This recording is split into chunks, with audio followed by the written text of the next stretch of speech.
ধূমপান, মদ্যপান ও মাদক সেবন স্বাস্থ্যের পক্ষে হানিকারক। ইহা বিভিন্ন রোগ ব্যাধির কারণ।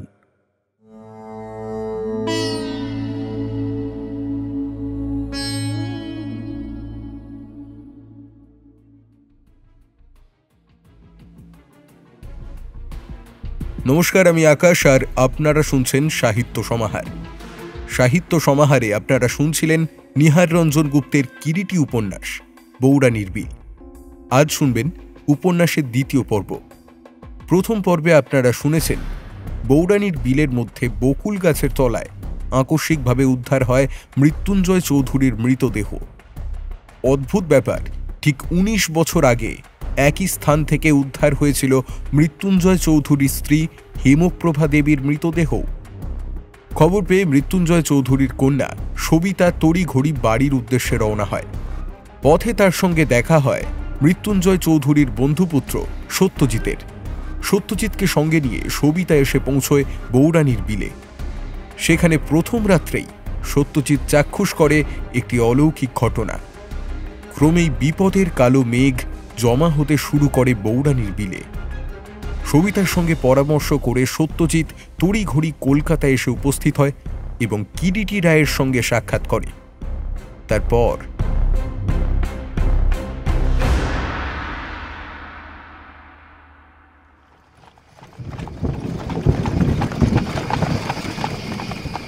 কিরিটিকে নিয়ে সত্যজিৎ প্রমোদ ভবনে পৌঁছবার পরের দিনই সন্ধ্যার দিকে নিত্যানন্দ সান্যাল তাঁর মেয়ে কল্যাণী সহ এসে পৌঁছলেন। সত্যজিতের পাশের ঘরেই কিরিটির থাকার ব্যবস্থা হয়েছিল।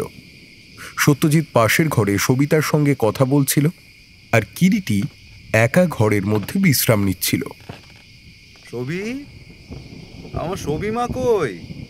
সবিতার সে কণ্ঠস্বর শুনতে পেয়ে বাইরে বারান্দায় বেরিয়ে এলো। কিরিটিও নিজের অস্তিত্ব গোপন রাখতে ইচ্ছে করেই দরজাটা ভেজিয়ে দিয়ে ঈষৎ ফাঁক করে বাইরের দৃশ্য দেখে চলল। সিঁড়ির উপরেই সবিতা আগন্তুক সান্যাল মশাইয়ের পায়ের ধুলো নিতে গেল। থাক মা থাক, হয়েছে হয়েছে। বারান্দার যেটুকু আলো সান্যাল মশাইয়ের চোখে মুখে পড়ছিল, সেই আলোতেই কিরিটি দরজার ফাঁক দিয়ে দেখে নিল সান্যাল মশাই আবেগ সামলানোর যথাসাধ্য চেষ্টা করছেন। ইতিমধ্যে সান্যাল মশাইয়ের মেয়ে কল্যাণীও পাশে এসে দাঁড়িয়েছে। কল্যাণী সবিতার থেকে বছর চারেকের ছোট বলেই মনে হলো। কালো হলেও অপূর্ব একটা শ্রী আছে। দু চোখের দৃষ্টিতে অপূর্ব একটা বুদ্ধির দীপ্তি যেন বোঝা যায়। চলুন মামাবাবু, ঘরে চলুন। চলো মা। এসো কল্যাণী। হে প্রভু দয়াময়, সবই তোমার ইচ্ছে। সকলে সবিতার ঘরের দিকে এগোতেই সত্যজিৎ ঘরের দরজায় এসে দাঁড়ালো। সহসা খোলা দরজায় সত্যজিৎকে দেখে থমকে দাঁড়িয়ে গেলেন সান্যাল মশাই। বাবার বন্ধুর ছেলে সত্যজিৎ বাবু, বার্মা থেকে এসেছেন। ও, তুমি সত্যজিৎ, মৃত্যুঞ্জয়ের বন্ধুপুত্র। মৃত্যুঞ্জয়ের মুখে তোমার সম্পর্কে আমি সব কথাই শুনেছি। আচ্ছা, বেশ বেশ। তা বাবাজির এখানে কবে আসা হলো? এখানে আমি আসলে সবিতা দেবীর সঙ্গে একই ট্রেনে এসেছি। একই ট্রেনে এসেছ? তা বেশ বেশ। মৃত্যুঞ্জয়ের বন্ধুপুত্র তুমি, এ বাড়ির পরম আত্মীয় বই কি। হ্যাঁ মা সবি, এর এখানে থাকতে কোনো অসুবিধে হচ্ছে না তো? না না, আপনি ব্যস্ত হবেন না, আপনি বসুন।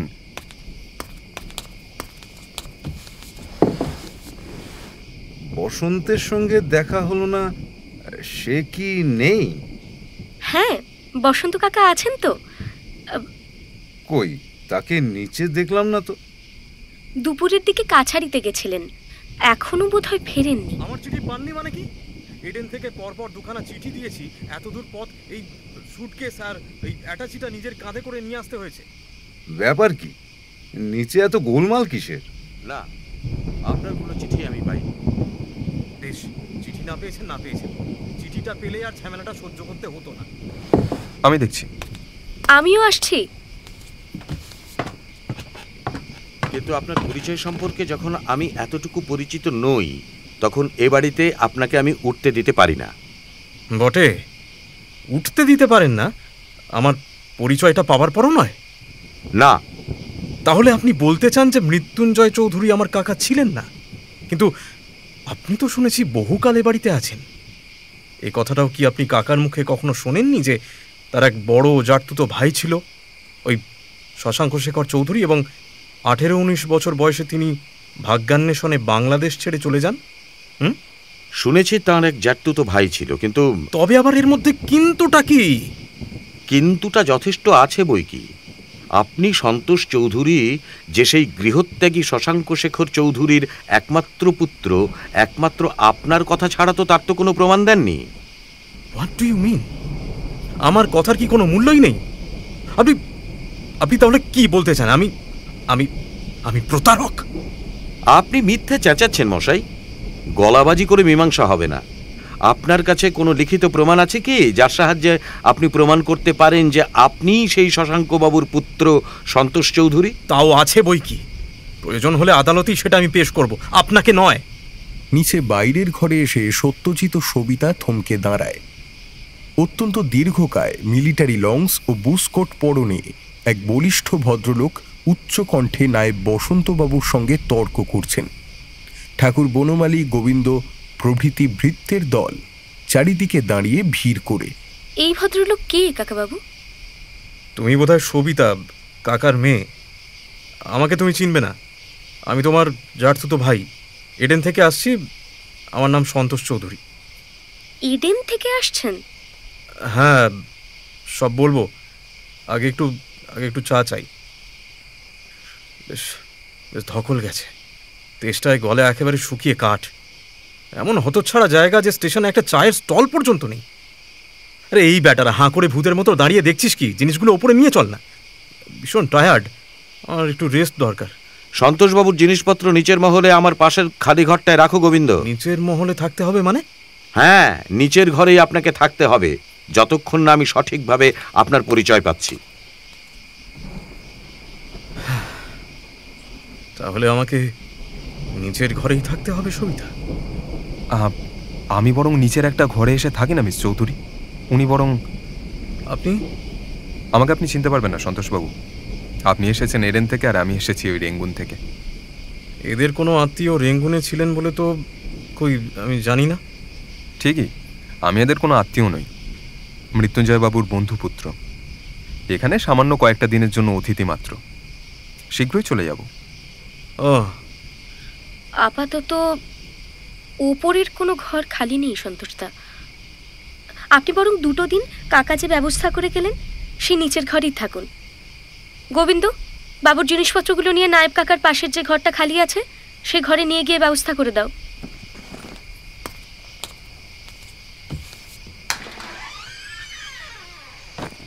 আগে বসুন বাবু, আগে একটা আলো জ্বেলে নিয়ে আসি। ঘরটা স্বল্প পরিসর হলেও আলো হওয়ার প্রচুর ব্যবস্থাই আছে। অন্ধকার ঘরটার মধ্যে সন্তোষ চৌধুরী একাকী দাঁড়িয়ে রইল।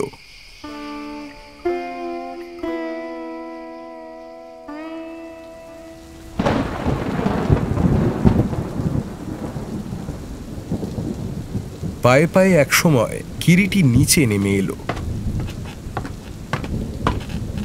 জনশূন্য বারান্দাটা অতিক্রম করে বাইরের মহলের দিকে এগিয়ে গেল। বেশিক্ষণ এই খোলা বারান্দায় থাকলে সর্বাঙ্গ ভিজে যাবে। সামনেই একটা ঘরের খোলা দ্বার দেখতে পেয়ে কিরিটি সেই ঘরের মধ্যে ঢুকে পড়ল। কে? ও, কিরিটি বাবু, তা হঠাৎ কি মনে করে?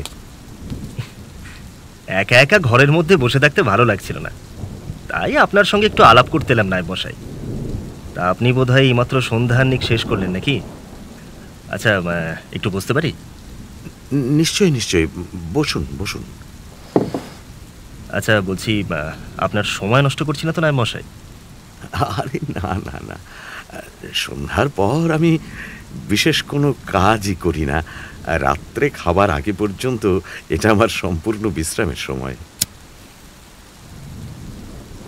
এ সম্পর্কে সত্যজিতের যা ধারণা তাও নিশ্চয়ই শুনেছেন, কিন্তু ঘটনাটা আপনার কি মনে হয় মিস্টার রায়? দেখুন, ঘটনা সম্পর্কে যা শুনেছি তাতে অবশ্য আমার মনে হয় এর পেছনে একটা বিশ্রী চক্রান্ত আছে। চক্রান্ত? আগে হ্যাঁ, এবং এও ঠিক যে মৃত্যুঞ্জয় বাবুর হত্যা রহস্যের কিনারা করতে হলে আমাদের দীর্ঘ 19 বছর আগে তার স্ত্রী হেমপ্রভা দেবীর মৃত্যুকে আগে মীমাংসা করতে হবে। হেমপ্রভার মৃত্যু? সে তো 19 বছর আগে ঘটেছে। তাছাড়া হেমপ্রভার মৃত্যু তো যতদূর জানি স্বাভাবিক ব্যাপার। রোগাক্রান্ত হয়ে তার মৃত্যু ঘটে। কানাইয়ের মার বলা হেমপ্রভা দেবীর মৃত্যু কাহিনী সম্পর্কে সত্যই কি ইনি কিছুই জানেন না, নাকি স্বীকার করতে চাইছেন না? কেন, আপনি হেমপ্রভা দেবীর সত্যিকারের মৃত্যুর ব্যাপারে কি কিছুই জানতেন না? কই না, হেমপ্রভার মৃত্যুর মধ্যেও কোনো একটা ব্যাপার ছিল। কই, আমার তো এতদিন জানা ছিল না। তিনি হঠাৎ একদিন সকালে অসুস্থ অবস্থাতেই বাড়াবাড়ি হয়ে পড়ায় মৃত্যুঞ্জয় রাত্রেই তাকে নিয়ে চিকিৎসার জন্য কলকাতায় চলে যান এবং কলকাতাতেই তার মৃত্যু হয়। না, তা বোধহয় ঠিক নয়। আপনি কি বলছেন মিস্টার রায়? আমি যে তখন এ বাড়িতেই ছিলাম। আমার চোখের সামনে দিয়ে অসুস্থ হেমপ্রভাকে পালকিতে চাপিয়ে মৃত্যুঞ্জয় কলকাতায় চিকিৎসার জন্য নিয়ে যান। হ্যাঁ, পালকি যেতে দেখেছেন বটে, তবে তার মধ্যে একটা পালকিতে কেউ ছিল না, খালি ছিল, এবং তার আগেই হেমপ্রভা দেবীর মৃত্যুটা ঘটেছিল। যত সব আজগুবি ব্যাপার। কে বলেছে আপনাকে এসব কথা? দেখুন, আমাকে কেউ বলেনি, বলেছে কানাইয়ের মা সবিতা ও সত্যজিৎ বাবুকে। কানাইয়ের মা বলেছে? দাঁড়ান তো দেখি দেখি, ওকে একবার ডাকি। ব্যস্ত হবে না নাই মশাই, বসুন, আমার কথাটা শেষ করতে দিন আগে। এখনো কিন্তু আমার কথা শেষ হয়নি। কিন্তু আপনি যা বলছেন এ তো একেবারে আরব্য উপন্যাস, সম্পূর্ণ অবিশ্বাস্য। দেখুন, উপন্যাসের চেয়েও অবিশ্বাস্য অনেক ঘটনা অনেক সময়ই আমাদের জীবনে ঘটে নায়ব মশাই। অবশ্য আমার ধারণা ছিল ব্যাপারটা আপনার অজ্ঞাত নয়। না মিস্টার রায়, আপনি হয়তো জানেন না মৃত্যুঞ্জয় চৌধুরীর আমি মাইনে করা ভৃত্য হলেও তার সঙ্গে কোনো দিন আমার প্রভু ভৃত্য সম্পর্ক ছিল না। বন্ধু এবং ভাইয়ের মতোই আমরা পরস্পরের কাছে ছিলাম। তার জীবনের কোনো ঘটনাই আমার অজ্ঞাত ছিল না কোনো দিন। সেক্ষেত্রে এত বড় একটা ঘটনা তিনি আমার কাছে লুকিয়ে রেখেছেন, একথা আমি অন্তত বিশ্বাস করতে পারছি না। সম্পূর্ণ অবিশ্বাস্য। হয়তো এমনও হতে পারে যে সর্বদা তিনি সব কথা আপনার কাছে বললেও ওই ব্যাপারটা কোনো বিশেষ কারণেই আপনার কাছ থেকে গোপন করেছিলেন। কারণ বলছেন?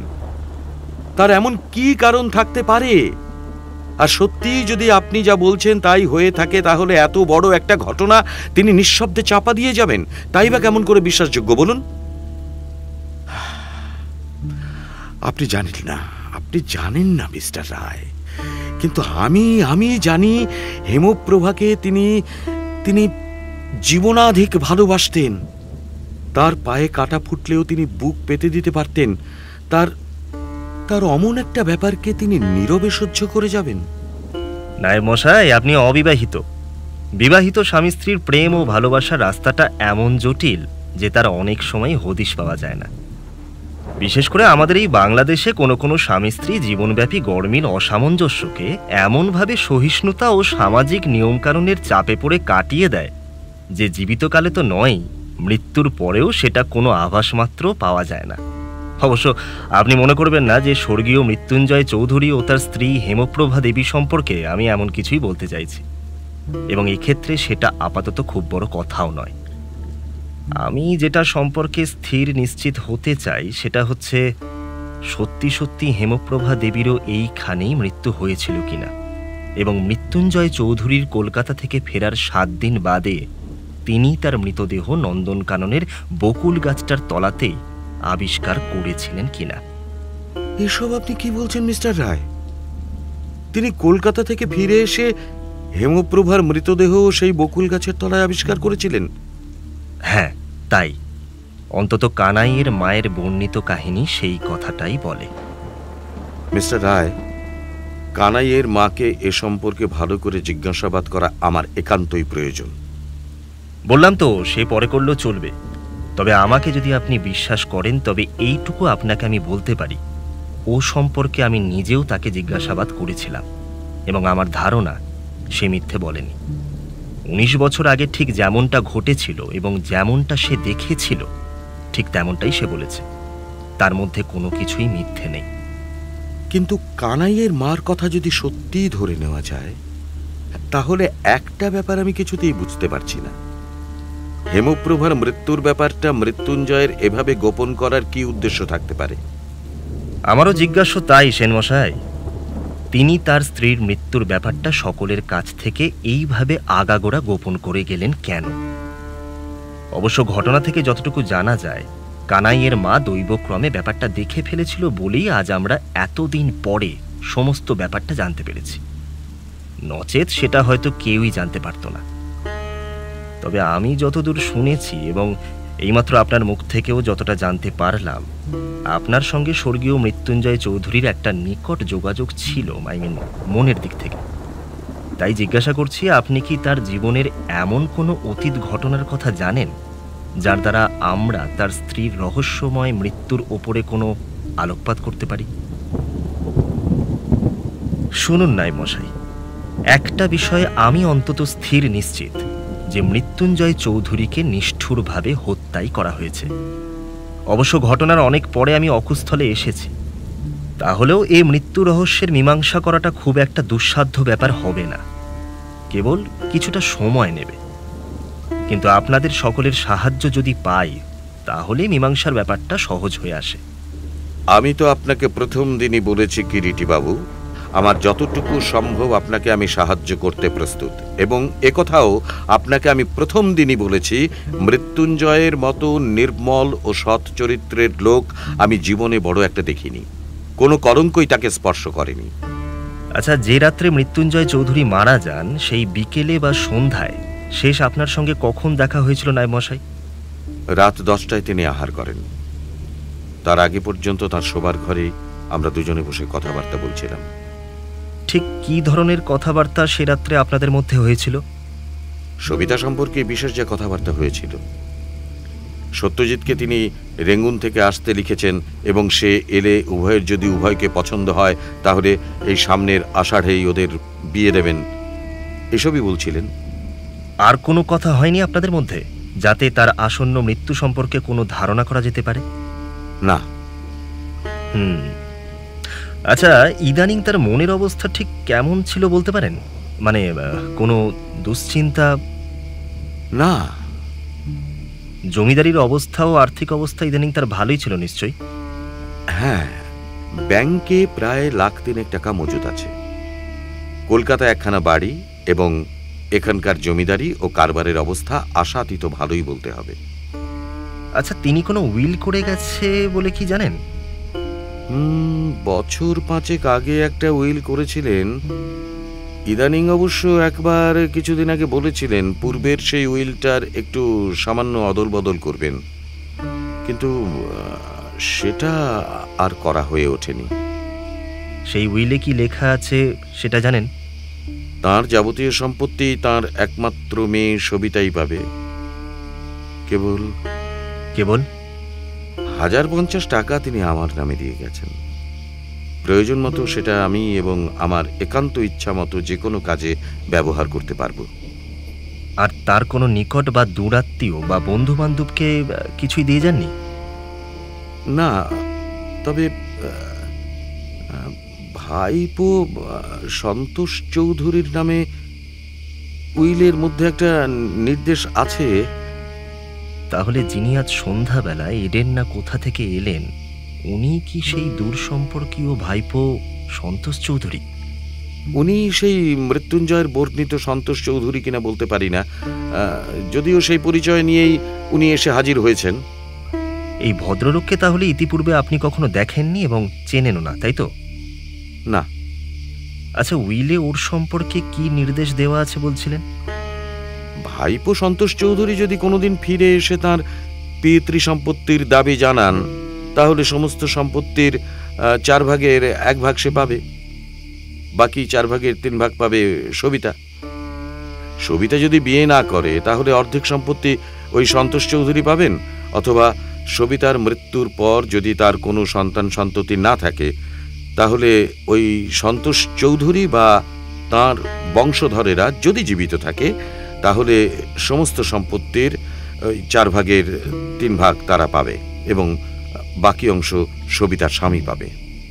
সবিতা দেবী তো এই সন্তোষ চৌধুরী সম্পর্কে পূর্বে কিছুই জানতেন না, অন্তত গতকালও তাই বলেছেন। না, সে জানত না, একমাত্র আমিই জানতাম। মৃত্যুঞ্জয় আমাকে উইল করার সময় একবার মাত্র বলেছিলেন। আচ্ছা, এই সন্তোষ চৌধুরী কোথায় থাকেন ইত্যাদি বা সে সম্পর্কে কিছুই কি মৃত্যুঞ্জয় চৌধুরী আপনাকে বলেনি? হ্যাঁ, বলেছিলেন এডেন নাকি কোথায় থাকেন। এডেনের ঠিকানাটা বলেননি? না। আজ যে ভদ্রলোক সন্ধ্যাবেলা সন্তোষ চৌধুরীর পরিচয় এলেন, একে কি আপনার আসল লোক নয় বলে কোনো রকম সন্দেহ হচ্ছে? যতক্ষণ না সঠিকভাবে জানতে পারছি ততক্ষণ মেনে নিই বা কেমন করে? যার কেবলমাত্র নামই শুনেছি, অথচ আগে কখনো যাকে চাক্ষুষ দেখিনি, তাকে তো এত সহজে স্বীকার করে নিতে পারি না। উনি যে আসল সন্তোষ চৌধুরী তার কোনো প্রমাণ এখনো দেখেননি, তাই তো? না। কিন্তু আপনি জানতে চাননি? চেয়েছিলাম। বলেছেন প্রয়োজন হলে সেসব প্রমাণ নাকি আদালতেই পেশ করবেন। আমাকে কোনো প্রমাণ তিনি দিতে রাজি নন। বাবু, 10টা বেজে গেছে, খাবে না? শোন,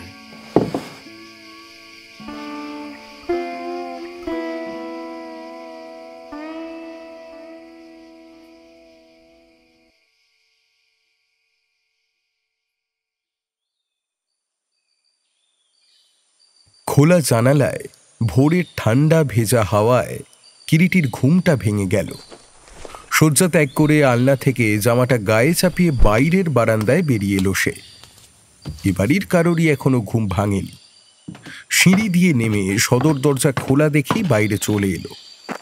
প্রমোদ ভবন থেকে সোজা যে রাস্তাটা দুপাশের ঝাউবিথির মধ্যিখান দিয়ে সামনে সড়কে গিয়ে মিশেছে, সেই রাস্তাটা ধরেই এগিয়ে চলল। এত সকালে সদর দরজা খোলা, চাকর বাকররা কি উঠে গেছে? খানিকটা পথ এগিয়ে যেতেই তার সে ভুলটা ভেঙে গেল। অল্প দূরে একটা নারী মূর্তি ধীর পদে এগিয়ে চলছে। অনেকটা কাছাকাছি হতে দেখল পরনে একটা আকাশি শাড়ি এবং মাথার চুল লম্বা বেনির মতো দুলছে। চালচলন দেখে মনে হলো সেও তারই মতো প্রাতভ্রমণে বেরিয়েছে হয়তো। দুজনের মধ্যে ব্যবধান কমে আসতেই নারী মূর্তি তাকালো। কিরিটি এতক্ষণে চিনতে পারল অগ্রগামিনী বিদেশাগত মামার মেয়ে কল্যাণী। সুপ্রভাত, আপনি বোধহয় কল্যাণী দেবী, তাই তো? হ্যাঁ, কিন্তু আপনাকে তো ঠিক চিনতে পারছি না। আমার নাম কিরিটি, কিরিটি রায়। ও, আপনি কিরিটি বাবু? সবিতাদি কাল রাত্রে আপনার কথা বলছিল বটে। নমস্কার। তা আপনি এখানে বেড়াতে বেরিয়েছেন বুঝি? হ্যাঁ, নতুন জায়গায় আমার তেমন ঘুম হয় না, তাই ভোরে বেরিয়ে পড়লাম। পাঞ্জাবের পরিবেশ তো রুক্ষ, বাংলাদেশের এমন রূপ ভালোই লাগছে। যত দিন যাবে দেখবেন এই দেশকে আপনারা আরো বেশি করে ভালো লাগছে। ক্রমে এই কথা সে কথার মধ্যে দিয়ে দুজনের মধ্যে আলাপটা আরো বেশ জমে ওঠে। কিরিটির কল্যাণীকে বেশ লাগে। মেয়েটা বেশ সপ্রতিভ। বাংলার বাইরে পাঞ্জাবে মানুষ বলেই হয়তো কল্যাণীর এমন আড়ষ্টহীন স্বভাব। সবিতাদি ও সত্যজিৎ বাবুর মুখেই শুনেছিলাম আপনি নাকি একজন সাংঘাতিক বাঘা ডিটেকটিভ। বাঘা ডিটেকটিভ? তার কি শুনেছেন বলুন তো মিস সান্যাল? আরও কত কি, সবকিছুই মনে আছে। আচ্ছা মিস্টার রায়, সত্যিই কি আপনার মনে হয় আপনি পিসে মশাইয়ের হত্যাকারীকে ধরতে পারবেন? আসুন মিস সান্যাল, ওই পাথরটার ওপরে বরঞ্চ কিছুক্ষণ বসি আমরা। বেশ তো।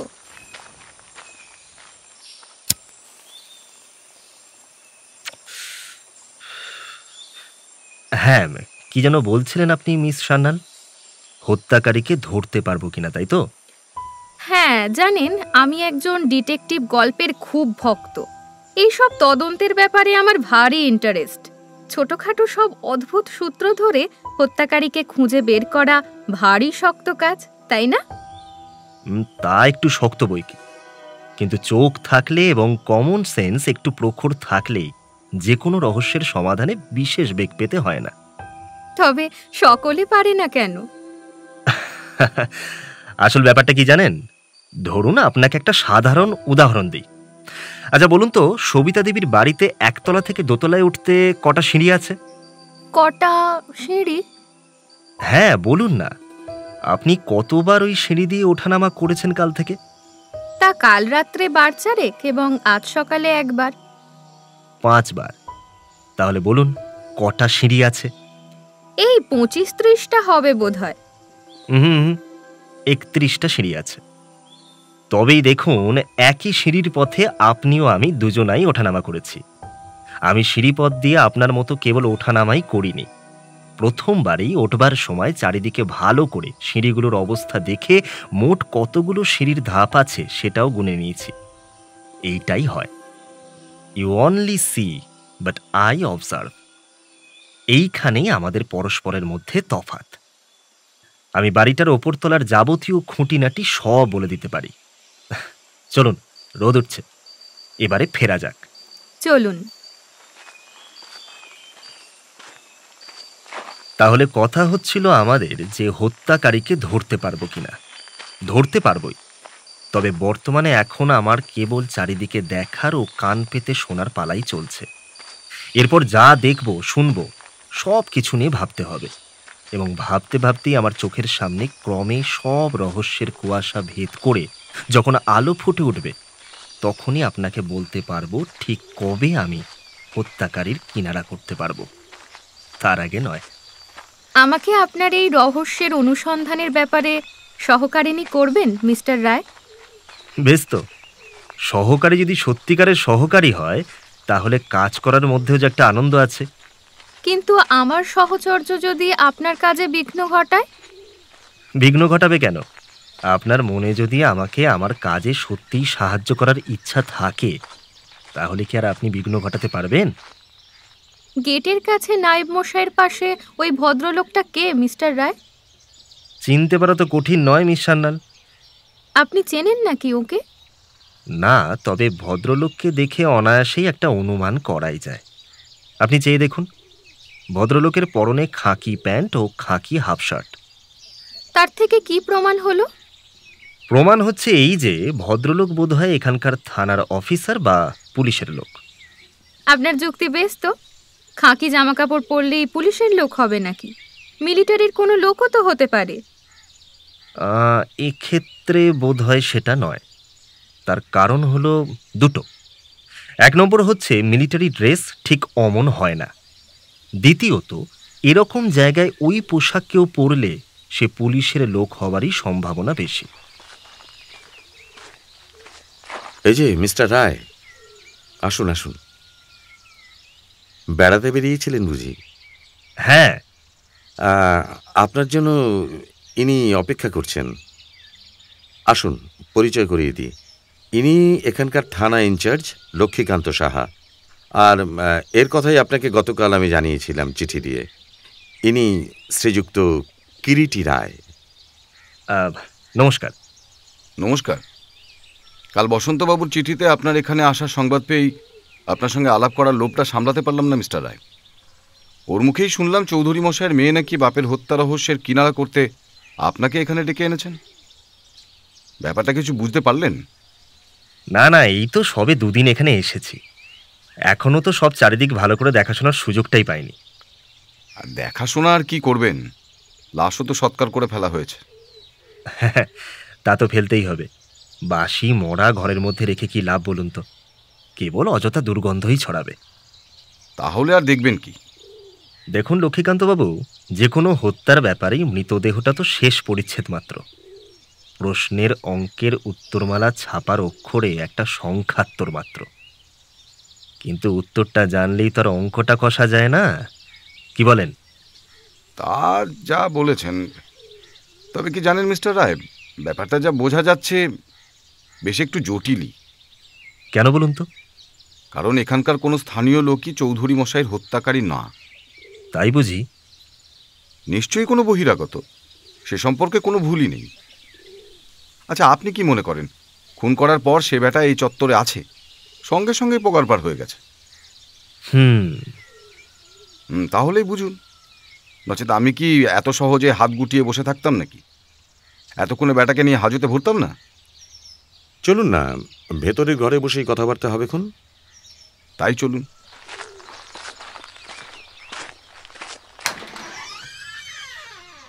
বসুন দারোগা সাহেব। কিরিটিবাবু বসুন। মালক্ষী, তুমিও বসো। একটু চা হবে তো দারোগা সাহেব? চা? বেশ। আচ্ছা, আপনাকে তো চিনতে পারলাম না। আমি উনিও এখানে নবাগতা। গতকাল সন্ধ্যায় এখানে এসে পৌঁছেছেন। সবিতা দেবীর মামাতো বোন কল্যাণী সান্যাল। মামাতো বোন? কই, মৃত্যুঞ্জয় চৌধুরীর কোনো শ্যালক আছেন বলে তো সেদিন সবিতা দেবী কিছু বললেন না। মামা তো বোনই বটে, তবে তার সঙ্গে ঠিক রক্তের সম্পর্ক নেই। আমার বাবা নিত্যানন্দ সান্যাল পিসিমার দূর সম্পর্কীয় বিস্তুত ভাই, এবং শুনেছি আমাদের বাড়িতে আমার ঠাকুমার কাছেই নাকি তিনি মানুষ। আমাদের বাড়ি থেকেই পিসিমার বিয়ে হয়েছিল। সত্যজিৎ না কি নাম, চৌধুরী মশাইয়ের বন্ধুপুত্র, চলে গিয়েছেন নাকি নায়েব মশাই? না, তিনি এখনো এখানেই আছেন। তাকে ডাকবো নাকি? না না, ডাকতে হবে না। হ্যাঁ, ভালো কথা কিরিটিবাবু, আপনার পরিচয় হয়নি সেই ছেলেটির সঙ্গে? হ্যাঁ, তা হয়েছে বই কি। কেন বলুন তো? না, এমনি জিজ্ঞাসা করছিলাম। তা ছেলেটাকে আপনার কেমন মনে হয়? চমৎকার, পারফেক্ট জেন্টলম্যান। তিনিই বোধহয় সবিতা দেবীকে পরামর্শ দিয়ে আপনাকে এখানে আনিয়েছেন। কতকটা তাই বটে, আবার সম্পূর্ণ সেটা নাও বটে। কারণ সবিতা দেবীর সঙ্গে কথাবার্তা বলেই বুঝতে পেরেছেন নিশ্চয়ই, কারো কথা চট করে যে মাথা পেতে মেনে নেবেন ঠিক সে ধরনের মেয়ে তিনি নন। লোকচরিত্র সম্পর্কেও তো দেখছি আপনার বেশ অভিজ্ঞতা আছে মশাই। হ্যাঁ, লোকচরিত্র নিয়ে যখন কারবার করতে হয় সে সম্পর্কে একটু আধটু জ্ঞান না থাকলে কি করে চলে বলুন তো। কিন্তু সে কথা থাক লক্ষ্মীকান্তবাবু, আপনি অনুগ্রহ করে আমার সঙ্গে দেখা করতে এসেছেন, এতে যে কি আনন্দিত হলাম। আপনি এলেন, নচেত গতকালই ভাবছিলাম আপনার সঙ্গেই যে সর্বাগ্রে আমার একবার দেখা করা প্রয়োজন। কেন বলুন তো? বলতে গেলে আপনি তো এই শহরের দণ্ডমুখের খোদ মালিক। তাছাড়া মৃত্যুঞ্জয় চৌধুরীর হত্যার ব্যাপারে যা কিছু ইনভেস্টিগেশন তো আপনার দ্বারাই হয়েছে, তাই না? কাজেই এর রহস্যের তদন্তে নামতে হলে আপনার সাহায্য ও উপদেশ দুটোই তো সর্বপ্রথম দরকার। কি যে বলেন কিরিটিবাবু। তবে হ্যাঁ, কেসটা জটিল হলেও আমার দিক থেকে যথাসম্ভব সাহায্য আপনি পাবেন। দেখুন, পাবো বলেই তো আশা করে বসে আছি, নচেত কোন দুঃসাহসে এই কেসটা আমি হাতে নিয়েছি বলুন তো। কিন্তু দারোগা সাহেব, এদিকে চা যে জুড়িয়ে গেল। ও হ্যাঁ হ্যাঁ, ঠিক ঠিক। এ কি 3 কাপ চা যে? নায়েব মশাইয়ের বোধহয় চাটা তেমন চলে না, তাই না? হ্যাঁ, কিরিটিবাবু ঠিকই বলেছেন। এ যুগের লোকদের মতো চাটা আমার তেমন ঠিক সহ্য হয় না। চা খান না? আশ্চর্য তো। না, ওই সকালে বিকালে চায়ের বদলে আমি 1 গ্লাস করে দুধ পান করি। হ্যাঁ, ওর আমাদের মতো বোধহয় অসার বস্তুতে তেমন পক্ষপাতিত্ব নেই। ওর একেবারে খাঁটি আর সার বস্তুই প্রিয়।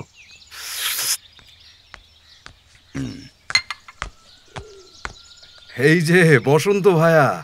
আরে, এই যে স্যান্ডাল মশাই, আসুন আসুন আসুন আসুন। নমস্কার, আসুন। আপনার পরিচয় আগেই আপনার কন্যা দিয়েছেন।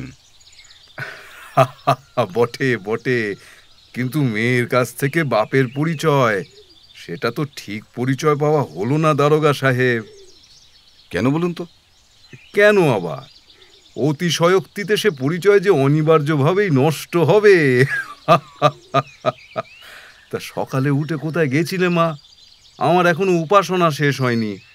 প্রভাত উপাসনার ব্যবস্থাটা করে দাও তো গিয়ে। এখনই যাচ্ছি বাবা। আপনি কালই এখানে এসে পৌঁছেছেন শুনলাম। হ্যাঁ, সংবাদপত্রে সব জানা মাত্রই চলে আসতে হলো। নিজের বলতে আজ আমি ছাড়া মেয়েটার তো আর কেউ নেই। দুর্ভাগ্যই বলতে হবে। ছেলে বয়সেই মাকে হারালো। স্ত্রী সংসারে একমাত্র ছিল ওই বাপ, তাকেও হারালো। কিন্তু ব্যাপার কি বলুন তো দারোগা সাহেব, এ যে একেবারে অসম্ভব, অবিশ্বাস্য। এই অজ শহরে এখানেও এসব ঘটে? কিরিটিবাবু, আপনি তো শুনলাম একজন নামকরা বিচক্ষণ গোয়েন্দা, আপনিই বলুন না। অসম্ভব হলেও ব্যাপারটা এখানেই তো ঘটেছে মিস্টার সান্যাল। কিন্তু কে হত্যা করলো, আর তাকে হত্যা করেই বা কি লাভ? আপনার দ্বিতীয় প্রশ্নটার জবাব পেলেই তো আপনার প্রথম প্রশ্নটার জবাবটাও আমরা পেয়ে যাই সান্যাল মশাই, এবং সেটাই তো এক্ষেত্রে আমাদের তদন্তের মূল ব্যাপার। কি জানি কিরিটিবাবু, ঘটনাটা সংবাদপত্রে পড়া থেকে যেন আমি একেবারে তাজ্জব বনে গেছি। আমি চৌধুরীকে তো বেশ ভালো করেই জানতাম। আজকালকার দিনে অমন চরিত্রবান সহৃদয় লোক বড় একটা হয় না। দয়াময়, সবই তোমার লীলা প্রভু। আমাদেরও তাই বক্তব্য সান্যাল মশাই। এই দুর্ঘটনাটার মধ্যে নিশ্চয়ই কোনো কারণ আছে, এবং সেটা থাকতেই হবে। বিনা উদ্দেশ্যে এ ধরনের হত্যাকাণ্ড কখনোই ঘটে না, হতে পারে না। এই যে আপনি নায়েব মশাই, আপনারা দীর্ঘদিন ধরে নিহত মৃত্যুঞ্জয় চৌধুরীকে জানতেন। তার সম্পর্কে আপনারা আমাদের যত সংবাদ দিতে পারবেন, আর কারো পক্ষেই সেটা সম্ভব নয়। এবং এও সত্যি যে অনেক ক্ষেত্রেই আমরা তুচ্ছ ঘটনার মধ্যে থেকেও অত্যন্ত প্রয়োজনীয় বা মূল্যবান সূত্রের সন্ধান পাই, যার সাহায্যে এই ধরনের তদন্তের মীমাংসাটা সহজ হয়ে আসে। কিন্তু দুঃখের বিষয় কিরিটিবাবু, এমন কোনো ঘটনাই তো চৌধুরী সম্পর্কে আমার মনে পড়ছে না, যেটা আপনাদের বললে আপনারা এ ব্যাপারে আলোর সন্ধান পাবেন। আচ্ছা, আপনারা যদি আমাকে বলেন আপনারা ঠিক কি জানতে চান চৌধুরী সম্পর্কে, তাহলে জানা থাকলে বলতে পারি। কারণ সে যে আমার কতখানি আপন ছিল সে একমাত্র আমিই জানি। আমার কোনো মার পেটের বোন ছিল না কিরিটিবাবু। হেম আমার দুঃসম্পর্কীয় মামাতো বোন হলেও সহোদরারও অধিক ছিল। সে যে আমার কতখানি কতখানি আপন ছিল। হেমের মৃত্যুর পর দুবার মাত্র আমি এখানে এসেছি। এ বাড়িতে পা দিলেই যেন হেমের সমস্ত স্মৃতি আমার গলা টিপে ধরেছে। আর চৌধুরীর কথাই বা কি বলবো, কি যে ভালোবাসতো হেমকে। হেমের মৃত্যুতেও যেন একেবারে হঠাৎ অল্প বয়সে এই দেহ মনে স্থবির হয়ে পড়েছিল। বাইরে থেকে অবশ্য বোঝার উপায় ছিল না, ভেতরে ভেতরে একেবারে যেন শুকিয়ে নিঃশেষ হয়ে গেছিল গো। একটা কথা সান্যাল মশাই, একটু আগে আপনার ভগ্নী হেমপ্রভা দেবীর মৃত্যু সম্পর্কে যে কথাটা আপনি বললেন, মানে তার স্বাভাবিক মৃত্যু ঘটেছিল, তাই কি? হ্যাঁ, কেন বলুন তো? কিন্তু কানাইয়ের মার মুখে হেমপ্রভা দেবীর মৃত্যু সম্পর্কে যা জানা গেছে সেটা কিন্তু... কি শুনেছেন? হেমপ্রভা দেবীর স্বাভাবিক মৃত্যু ঘটেনি, এবং সকলে যা জানে কলকাতাতেও তার মৃত্যু ঘটেনি। সে কি? আগে হ্যাঁ, গতকাল নায়েব মশাইয়ের সঙ্গেও ওই কথারই আলোচনা করছিলাম। এ কথা কি সত্য বসন্ত? না, সত্য নয়। দেখুন নায়েব মশাই, কোনো কিছু আপনার অজ্ঞাত বলেই তাকে একমাত্র সেই যুক্তিতেই মিথ্যা বলে উড়িয়ে দিতে আপনি পারেন না। কালও আপনাকে এইটুকু বলারই চেষ্টা করেছিলাম। বিশ্বাস করুন, কানাইয়ের মা কোনো মিথ্যে কথা বলেনি। বসন্ত ভাইয়া, একবার ওই ঝিকে ডাকো তো। হ্যাঁ, তাই ডাকুন। সত্যি যদি মৃত্যুঞ্জয় চৌধুরীর স্ত্রী হেমপ্রভা দেবীর মৃত্যুর ব্যাপারে কোনো রহস্য থেকেই থাকে, সেটাকে অতি অবশ্যই যাচাই করা প্রয়োজন। গোবিন্দ, এই গোবিন্দ বাবু, কানাইয়ের মাকে একবার ডেকে দে তো। যা, শিগগির পাঠিয়ে দে ঘরে। কিন্তু বাবু, কিন্তু কানাইয়ের মাকে তো বাড়িতে সকাল থেকে খুঁজে পাওয়া যাচ্ছে না। খুঁজে পাওয়া যাচ্ছে না? সে কি রে? ভালো করে খোঁজ নিয়ে দেখ, কোথায় যাবে বুড়ি? আগে ভালো করে দেখেছি আমি। আগে ঠাকুর আর বনমালীও বললে সকাল থেকে তাকে খুঁজে পাওয়া যায়নি। মিস্টার রায়, সবিমা। নায়েব কাকা, সকাল থেকে বাড়ির মধ্যে কানাইয়ের মাকে খুঁজে পাওয়া যাচ্ছে না। একটা একটা জলজ্যান্ত মানুষ রাতারাতি কোথায় উধাও হয়ে যাবে? না না, নিশ্চয়ই নিশ্চয়ই কোথাও না কোথাও আছে। গোবিন্দকে আরেকবার ভালো করে খুঁজে দেখতে বলছি মা, আরেকবার ভালো করে খুঁজে দেখতে বলছি। আচ্ছা, কানাইয়ের মা কোন ঘরে শুতো? নিচের তলায় চাকরদের ঘরের পাশের একটা ঘরে। চলুন তো একবার ঘরটা দেখে আসি। হ্যাঁ চলুন। বারান্দাটা অতিক্রম করে প্রশস্ত একটা বাঁধানো আঙিনা। আঙিনার দক্ষিণ প্রান্তে পরপর 3টে ঘর। সবিতারা এখানে আসার পর থেকে তারই একটা ঘরে কানাইয়ের মা রাত্রে শুতো। ওদের এখানে আসার পূর্বে অবশ্য কানাইয়ের মার জিনিসপত্র এই ঘরের মধ্যে থাকলেও উপরের তলার একটা ঘরেই সে শুতো। পাশের দুখানা ঘরের একটা বনমালীর, অন্যটা গোবিন্দ ও ঠাকুরের। ঘরখানি ছোট, দরজা খোলাই ছিল। সবিতা ঘরের সামনে এসে ঘরটা দেখিয়ে দিতে প্রথমে কিরিটি ঘরের মধ্যে এসে প্রবেশ করল। ঘরের মধ্যে তেমন বিশেষ কিছু জিনিসপত্র নেই। একধারে একটা টিনের পুরনো রংচটা ট্রাঙ্ক, ছোট একটা মিলারের চ্যাপ্টা তালা বন্ধ, তারই পাশে একটা মাটির কলসি ও তার উপরে পরিষ্কার কাঁসার গ্লাস উপুর করা। দেওয়ালের গায়ে গায়ে পেরেকের সাহায্যে দড়ি টাঙিয়ে খানকয়েক সাদা কাপড় ঝোলানো রয়েছে। কিরিটি ঘরের মধ্যে প্রবেশ করে একবার তীক্ষ্ণ দৃষ্টি বুলিয়ে নিয়ে ঘরের মধ্যে পরপর যে দুটো বন্ধ জানালা ছিল সেগুলো খুলে দিল। জানালা খুলতেই দিগন্ত প্রসারী বৌরানীর বিল চোখে পড়ছে। কিরিটি বিছানাটার দিকে এগিয়ে গেল। বিছানায় ময়লা চাদরটা কিছু জায়গায় কুঁচকে আছে, বালিশটা বিছানার একধারে পড়ে রয়েছে। হঠাৎ কিরিটি হাঁটু গেড়ে বসে পড়ে পকেট থেকে একটা লেন্স বার করে সেটার সাহায্যে কি যেন দেখতে লাগলো। অন্যান্য সকলে কৌতূহলী হয়ে উঠেছে। মিনিট দেড়েক বাদে সে আবার সোজা হয়ে উঠে দাঁড়ালো। আচ্ছা মিস চৌধুরী, কানাইয়ের মা তো বিশেষ করে আপনার কাজকর্মই দেখাশোনা করত, তাই তো?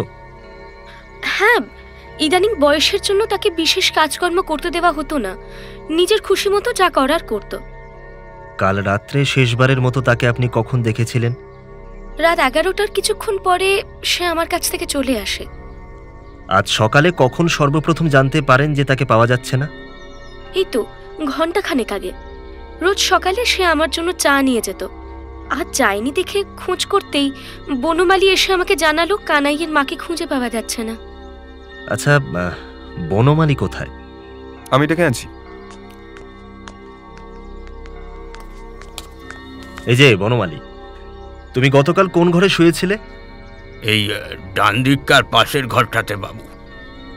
আচ্ছা, আজ সকালে তোমার দিদিমণি খোঁজ করবার আগে কানাইয়ের মাকে যে পাওয়া যাচ্ছে না সেটা জানতে না? আগে না, খুঁজতে এসেই তো দেখলাম এই ঘরে সে নেই। কাল রাত্রে শেষ কখন তার সঙ্গে তোমার দেখা হয়েছিল? রাত্রে খাওয়ার সময়, তখন ওই 10:30 হবে। তারপর? আগে তারপর আমি ঘুমোতে চলে আসি, আর তার সঙ্গে আর আমার দেখা হয়নি। রাত্রে কোনো রকম শব্দ শুনেছিলে এই ঘরে? না। খুব ঘুমিয়েছিলে বুঝি? আগে বৃষ্টি হওয়ায় বেশ ঠান্ডা পড়েছিল। ঠাকুর কোথায়? তাকে একবার ডেকে আনো তো। বছর 30-35 বয়সের ঢ্যাঙা রোগা ঘোর কৃষ্ণবর্ণের একটা লোক ঘরে ঢুকল। ওপরের পাটির দাঁত বিকশিত হয়েই আছে। লোকটার পরনে পরিষ্কার একটা খাটো ধুতি, গলায় ধবধবে একগুচ্ছ পৈতা। তাহলে তুমি এই বাড়িতে রান্না করো। কি নাম তোমার? হাইয়া, অধীনের নাম হইল গিয়ে যোগেশচন্দ্র বন্দ্যোপাধ্যায়। আমি ধারি। বাড়ি কোথায়? সোনারাম। কতদিন আছো এই বাড়িতে? তা আপনাকে আশীর্বাদে ধরেন গিয়া বছর খানেক তো হইবই। আচ্ছা, তুমি পাশের ঘরেই শোতো? আইকা। কানাইয়ের মাকে বাড়ির মধ্যে কাল রাত থেকে কোথাও খুঁজে পাওয়া যাচ্ছে না, সেটা জানো? আইকা, কোন কি কথা? কানাইয়ের মায়েরে খুঁজা পাওয়া যাইতেছে না? কোন কি যাইব কনে? এহানি কোথাও হয়তো হইব, খুঁজা দেখুম। না, খুঁজে আর দেখতে হবে না। অনেক খোঁজা হয়েছে, তাকে পাওয়া যায়নি। খোঁজেন খোঁজেন, ভালো কইরা খুঁজা দেখেন, পাবেন ক্ষণ। যাইব কনে, যাওনের জায়গা থাকলি তো যাইব। পোড়া কপালি বুড়ির সাল চুলো কোথাও আছে নাকি? বেবাক গিলা বইসা আছে না। ওই যা, ওইদিকে ডাল বসায় আইছি, সব বোধহয় পুরি ঝামা হয়ে গেল। এই হারামজাদা, যাচ্ছিস কোথায়? দাঁড়া। সারা চোখ মুখের চেহারা দেখেছেন কিরিটিবাবু? পাক্কা শয়তান। গালিগালাজ দেন কেন? কি করেছি আমি? না, গালাগালি দেবো না, তোমায় পুজো করবো নাকি? কি কইলেন? আচ্ছা যোগেশ, তুমি তো পাশের ঘরেই কাল রাত্রে শুয়েছিলে, তা এ ঘরে কাল রাত্রে কোনো শব্দ শুনেছ? আইগা শব্দ শুনুম কেমনি? খেন্তির মায় কয় আমি একবার চোখ বুঝলি নাকি ঢাকের বাদ দিও আর কানি যায় না। তা আপনাকে শ্রীচরণের আশীর্বাদে নিত্যেটা আমার একটু গাঢ়। আচ্ছা তুমি যাও। সকলে আবার নায়েবের ঘরে ফিরে এলো। কানাইয়ের মার হঠাৎ অন্তর্ধানের ব্যাপারটা যেন সকলকেই একেবারে বিস্মিত করে দিয়েছে।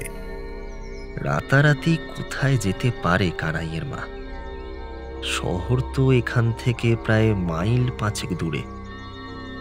সে যদি নিজের ইচ্ছেতেই চলে গিয়ে থাকে, তাহলে রাত 11টার পরে কোনো একটা সময় এখান থেকে বেরিয়ে গেছে। কালকের বৃষ্টি বাদলের অন্ধকার রাত্রে যদি সে স্বেচ্ছায় গিয়েও থাকে, তাহলে খুব বেশি দূর এখনো যেতে পারেনি নিশ্চয়। চলে গিয়ে যদি থাকে, কেন যাবে? কি এমন কারণ থাকতে পারে তার যাবার? যদি যেতে বাধ্য হয়ে থাকে, বা যদি তাকে এখান থেকে সরানো হয়ে থাকে, সেটাও অসম্ভব নয়। সে এ বাড়ির বহুদিনের দাসী, তার পক্ষে অনেক অতীত ঘটনার সাক্ষী হওয়াটা মোটেই অস্বাভাবিক নয়। ধরেই যদি নেওয়া যায় তাকে কোনো বিশেষ কারণেই সরিয়ে ফেলা হয়েছে, তাহলে তাকে কোথায় সরানো হলো? রাতারাতি কত দূরে তাকে সরিয়ে ফেলা সম্ভব? আচ্ছা, এই ব্যাপারে আপনার কি মনে হয় দারোগাবাবু? বুড়ি নিশ্চয়ই কোথাও চলে গেছে। চলে গেছে? চলে গেছে কেন? এখন আমার কি মনে হচ্ছে জানেন কিরিটিবাবু? বুড়ি নিশ্চয়ই মৃত্যুঞ্জয় চৌধুরীর মৃত্যুর ব্যাপারে জড়িত ছিল, কোনো কারণে বেগতিক দেখে পালিয়েছে। কিন্তু আমিও আপনাকে বলে রাখছি, আমিও লক্ষ্মীকান্ত দারোগা, 14 বছর দারোগাগিরি করছি। ও বুড়ি পালাবে কোথায়? হাতে দড়ি দিয়ে হিড় হিড় করে টেনে এনে হাজতে ভরব। দেখুন, কানাইয়ের মাকে ধরতে পারলে অবশ্য মন্দ হতো না, তবে তাকে এত সহজে ধরা যাবে বলে মনে হচ্ছে না দারোগাবাবু। এটা আমার এলাকা কিরিটিবাবু, আপনি নিশ্চিন্ত থাকুন।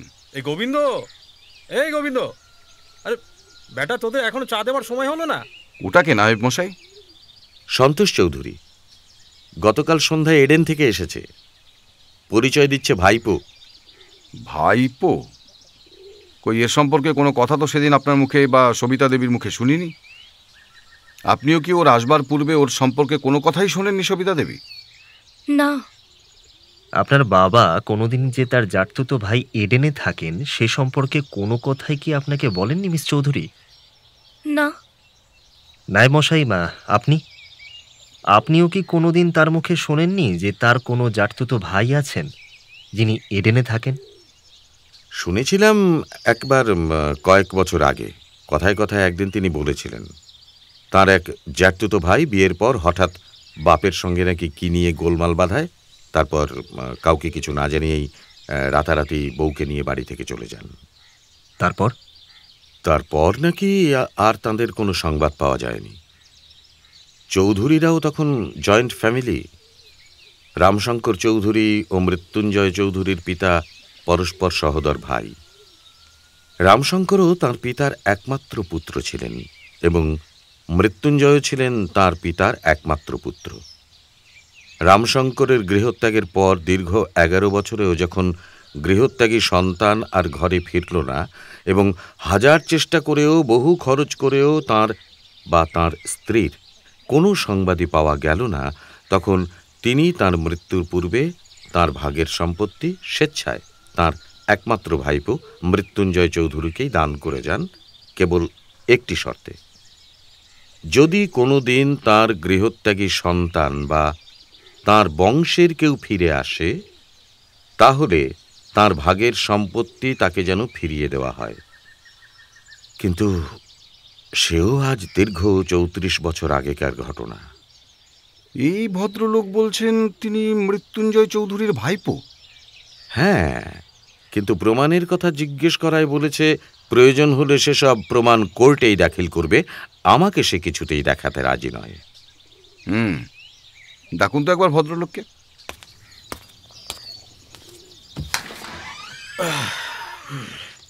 কই চা এনেছিস?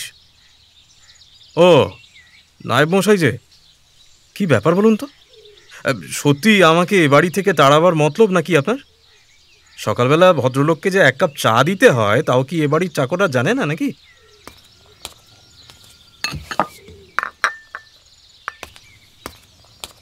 একটু তাড়াতাড়ি চাটা শেষ করে নিন সন্তোষবাবু, আপনাকে ওরা পাশের ঘরে ডাকছেন। কে ডাকছেন?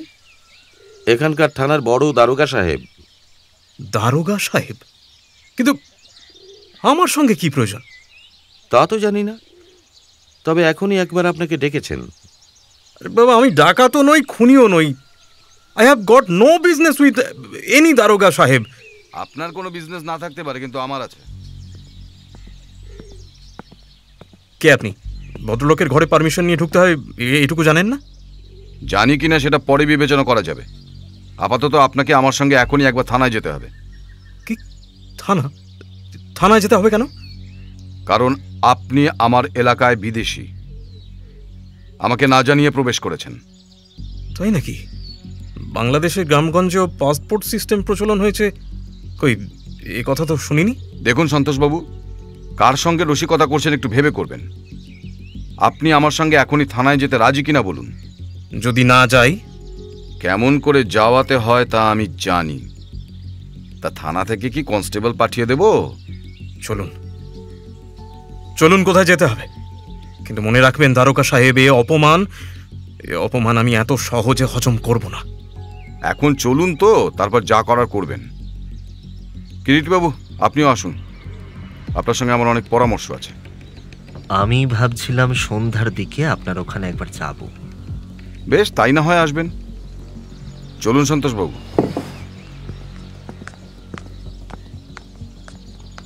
এই লক্ষ্মীকান্তবাবু কি সন্তোষবাবুকে অ্যারেস্ট করে নিয়ে গেলেন নাকি মিস্টার রায়? না না, তা কেন হবে? বোধহয় ওকে কোনো কথা জিজ্ঞাসা করতে চান। সন্তোষবাবুর কাছ থেকে সহজে কোনো কথা বের করা যাবে না বলেই বোধহয় সঙ্গে করে থানায় নিয়ে গেলেন। চলুন সবিতা দেবী, ওপরে আপনার বাবা যে ঘরে শুতেন সে ঘরটা একবার ভালো করে দেখতে চাই। মানে আপনার কোনো আপত্তি নেই তো? না না, নিশ্চয়ই না, চলুন। কিন্তু কানাইয়ের মার ব্যাপারটা যে কিছুই বুঝে উঠতে পারছি না মিস্টার রায়। কোথায় গেল সে? আসলে ভুলটা আমারই হয়েছিল মিস চৌধুরী। আগেই আমার কানাইয়ের মার সম্পর্কে সাবধান হওয়াটা উচিত ছিল। সত্যি আমি দুঃখিত। মিস্টার রায়, তবে কি? হ্যাঁ, হঠাৎ যদি হতভাগিনী কানাইয়ের মার মৃতদেহটাই প্রমোদ ভবনের আশেপাশে কোথাও আবিষ্কৃত হয়ে যায়, তাহলে আমি আশ্চর্য হব না। তবে কি মিস্টার রায়? না থাক, মানুষের মন কি না, তাই খারাপটাই মনের মধ্যে প্রথমে এসে উঁকি দেয়। আপনার মা হেমপ্রভা দেবীর মৃত্যুর ব্যাপারেও যে একটা রহস্য জড়িয়ে আছে, কথাটা এত তাড়াতাড়ি বোধহয় আমাদের প্রকাশ করা উচিত হয়নি। মিস্টার রায়! মিস চৌধুরী, অসংযত রসনা বড় মারাত্মক জিনিস। তাছাড়া আপনার হয়তো জানা নেই, ইট, সিমেন্ট, সুরকির তৈরি ঘরের দেওয়ালেরও কান আছে। মানুষের মতো তারাও শুনতে পায়। শুধু যে শুনতে পায় তাই নয়, অনেক সময় কথাও বলতে পারে। চলুন ওপরে যাওয়া যাক। বাবা, তোমার প্রভাতী উপাসনার যে সময় চলে গেল। কতক্ষণ তোমার উপাসনার সব ব্যবস্থা করে বসে আছি, উপাসনায় বসবে না? দয়াময় প্রভু, আমি আসছি সবিমা। আমার একটা শাবল আর একটা কোদালের প্রয়োজন মিস চৌধুরী, পাওয়া যাবে? কোদাল আর শাবল? কি হবে তা দিয়ে? অতীতকে খুঁড়ে দেখব। অতীতকে খুঁড়ে দেখবেন? হ্যাঁ, কে জানে, হয়তো তক্ষশিলার মতো অত্যাশ্চর্য ধ্বংসাবশেষেরও সন্ধান মিলতে পারে। কিন্তু জিনিস দুটো পাওয়া যাবে কি? কেন যাবে না? গোবিন্দকে বললেই সে দেবে ক্ষণ। কখন চাই আপনার ও দুটো? আমার ঘরে রেখে দিতে বলবেন, সময় মতো কাজে লাগাবো। আপনারা এখানে দাঁড়ান, আমি আমার ঘর থেকে চাবি আনছি। বলছি, কাল দুপুরের দিকে আপনাকে আমার একটু প্রয়োজন সত্যজিৎ বাবু। সময় হবে তো? হ্যাঁ, নিশ্চয়ই হবে। বেশ। আমার এখানে আসা থেকে ঘরটা সবসময়ই তালা দেওয়া থাকে। কেবল সন্ধ্যার কিছু আগে কানাইয়ের মাকে দিয়ে ঘরটা ঝাড়ফুঁচ করে বাবার ফটোর নিচে একটা ধূপদানিতে ধূপ দিতাম। কিন্তু কানাইয়ের মা...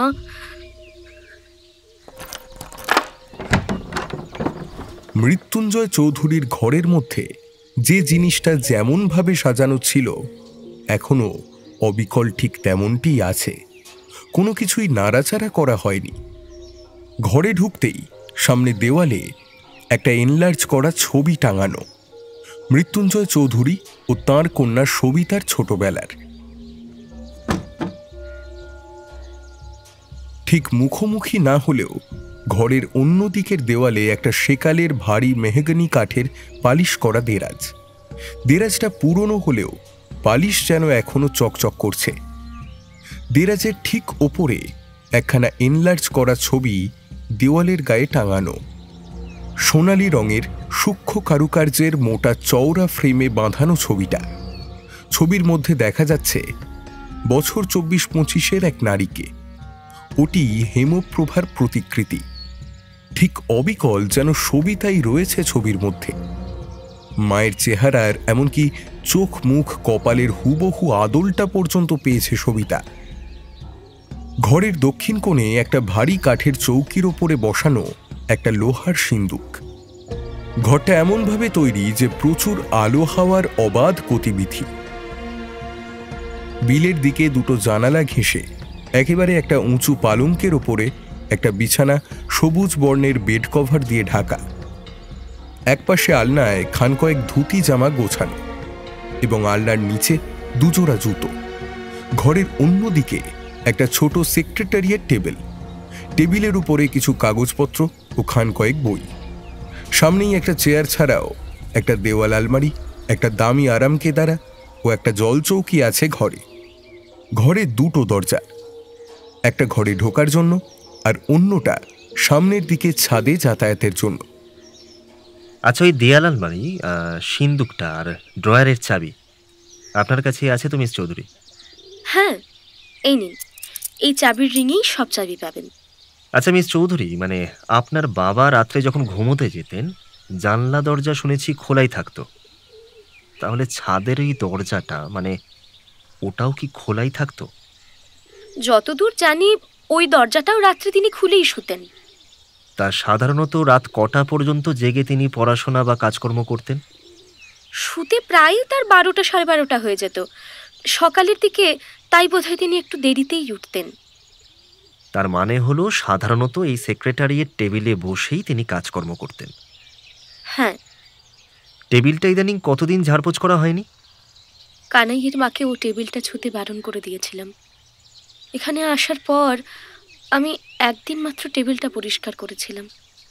সহসা কিরিটির নজরে পড়ল একটা লম্বা চুল টেবিলের কাঠের জোড়ের মুখে আটকে রয়েছে। চুলটা টেনে বের করল কিরিটি। লম্বা কোঁকড়ানো চুল। চুলটা দু হাতের আঙুলে ধরে টেনে দেখল। পকেট থেকে একটা কাগজ বার করে সেই কাগজের মধ্যে চুলটা রেখে সযত্নে কাগজটা ভাঁজ করে পকেটের মধ্যে ঢোকালো। কি ছিল কিরিটি বাবু? কেশ। আচ্ছা, এর মধ্যে বলুন তো কোন চাবিটা ড্রয়ারগুলোর? কিরিটি দুদিকের 6টা ড্রয়ারই খুলে তার ভেতরের সব কাগজপত্র পরীক্ষা করতে লাগলো। দেখতে দেখতে একসময় একটা মোটা বোর্ডে বাঁধাই অ্যালবাম টেনে বার করলো। অ্যালবামটার মধ্যে অনেক ফটো। কিরিটি অ্যালবামের পাতাগুলো উল্টে উল্টে দেখে যেতে লাগলো। ফটোগুলো অনেকদিন আগের তোলা বোধ হয়, একটু লালচে রং ধরেছে। ফটোগুলোর মধ্যে বেশিরভাগই ভারতের নানা প্রান্তের ঘরবাড়ি, পুরনো মন্দির, ফোর্ট, জলাশয়, রাস্তাঘাট, বাগান, কবর ইত্যাদির। বেশিরভাগই তো রাজপুতানার ফটো দেখছি। তা অ্যালবামটা কার মিস চৌধুরী? অ্যালবামটা এর আগে তো কখনো দেখিনি, বোধহয় বাবারই। আপনার বাবার ফটো তোলার শখ ছিল বুঝি? বলতে পারবো না ঠিক, আমি কখনো বাবাকে ফটো তুলতে দেখিনি। এককালে হয়তো তিনি খুব দেশভ্রমণ করেছেন। আপনার বাবার মুখে মানে কখনো দেশভ্রমণের গল্প আপনি শোনেননি? না। সাধারণত আপনার বাবার সঙ্গে আপনার কি ধরনের কথাবার্তা হতো? এই আমার লেখাপড়া, আমার কলেজের কথা, এই সবই আলোচনা করতাম আমরা। আচ্ছা, অ্যালবামটা আপাতত আমার কাছে রাখতে পারি কি? বেশ তো, রাখুন না। এরপর কিরিটি কাগজপত্রগুলো পরীক্ষা করে দেখতে লাগলো। কাগজগুলো দেখতে দেখতে একটা খামের মধ্যে খান কতক পুরনো চিঠি যত্নের সঙ্গে লাল সুতো দিয়ে বাঁধা অবস্থায় পেল। চিঠিগুলো খুলে পরীক্ষা করল সে। হিন্দি ভাষায় দেবনাগরী অক্ষরে লেখা চিঠি। চিঠিগুলো কিরিটি অ্যালবামটার মধ্যেই খাম সমেত রেখে দিল। যে রাত্রে আপনার বাবা নিহত হন সে রাত্রে শয্যার ওপর যে চাদর ও বেড কভার বেছানো ছিল সেগুলো কি বদল করা হয়েছে মিস চৌধুরী? না, কেবল ওই বেড কভারটা বিছানার ওপর ছিল না, ওটা পরে আমি পেতে বিছানাটা ঢেকে রেখেছি। কিরিটি এগিয়ে গিয়ে বিছানার ওপর থেকে বেড কভারটা টেনে তুলে ফেলে বিছানার চাদরটা একবার পরীক্ষা করে দেখল। একটা কথা সুবিধা দেবী, যে রাত্রে আপনার বাবা নিহত হন পরের দিন সকালে ওই ছাদের দিকের দরজাটা কি খোলা দেখা গেছিল? তা তো বলতে পারবো না, বনমালী হয়তো বলতে পারবে।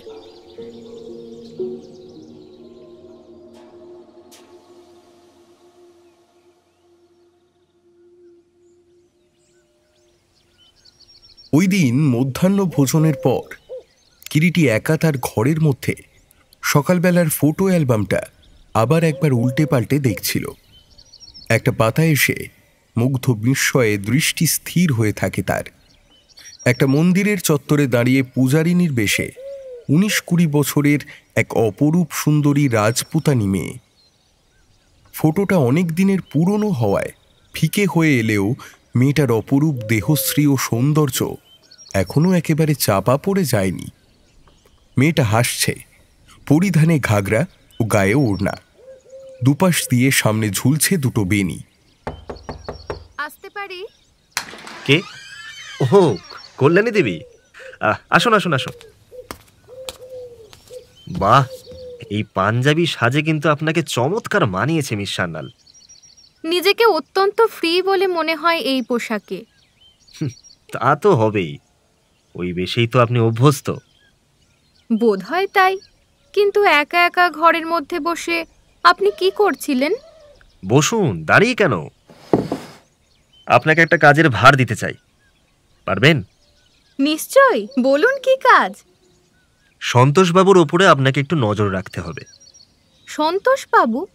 তাকে তো সকালবেলা থানার দারোগা অ্যারেস্ট করে নিয়ে গেল। কিন্তু কেন বলুন তো, হঠাৎ ভদ্রলোককে অ্যারেস্ট করলো কেন? দেখুন, আমার যতদূর মনে হয় সন্তোষবাবুকে অ্যারেস্ট করার মতো উপযুক্ত এভিডেন্স লক্ষ্মীকান্ত সাহার ঝুলিতে নেই, মানে আপাতত। হয়তো কয়েকটা জিজ্ঞাসাবাদ করেই ছেড়ে দিতে বাধ্য হবে। কিন্তু এও তো ভারী অন্যায়, এমনি করে হুট করে একজন ভদ্রলোককে অ্যারেস্ট করে নিয়ে যাওয়া। অন্যায় বই কি, কিন্তু ঘটনাচক্রে এমন বিশ্রী সময়ে ও এমন বিশ্রী পরিস্থিতির মধ্যে তিনি এসে পড়েছেন যে এরকম হওয়াটা বিশেষ আশ্চর্য কিছুই নয়। দশচক্রে ভগবান ভূত, একটা প্রবাদ আছে না আমাদের দেশে? এক্ষেত্রেও অনেকটাই তাই হয়েছে মিস সান্যাল। কিরিটি বাবু, একটা অনুরোধ আমার, দাবিও বলতে পারেন। আপনি অবশ্য কথাটা মানবেন কি না জানি না, তবে আমার কি মনে হয় জানেন, কোনো কোনো ক্ষেত্রে সামান্য কয়েক ঘন্টার আলাপ পরিচয়ই কেউ কেউ পরস্পরের কাছে এত ঘনিষ্ঠ ও এত সহজ হয়ে আসে যে ভাবতেও অনেক সময় বিস্ময় লাগে। এই ধরুন আপনার কথায়, কতক্ষণেরই বা আলাপ আপনার সঙ্গে, অথচ মনে হচ্ছে যেন আপনার সঙ্গে বুঝি কত দিনেরই না পরিচয়। হয়তো আপনি মনে মনে হাসছেন, কিন্তু কেন ম্যাম, হাসবো কেন? সে যাই হোক, সেই দাবিতেই অনুরোধটা জানাচ্ছি। আপনি আমাকে আপনি না বলে শুধু কল্যাণী বলে ডাকলে কিন্তু ভারী খুশি হব, এবং সেই সঙ্গে যদি আপনির দূরত্বটা তুলে দিয়ে তুমি বলে সম্বোধন করেন, তাহলে খুশির সত্যি বলছি অন্ত থাকবে না। তাছাড়া বয়সেও তো আমি আপনার চাইতে অনেক ছোটই হব, সেদিক দিয়েও তো অনায়াসেই আমাকে আপনি তুমি বলে ডাকতে পারেন। বেশ, তো তুমি বলে ডাকলেই যদি তুমি খুশি হও কল্যাণী, তাই হবে।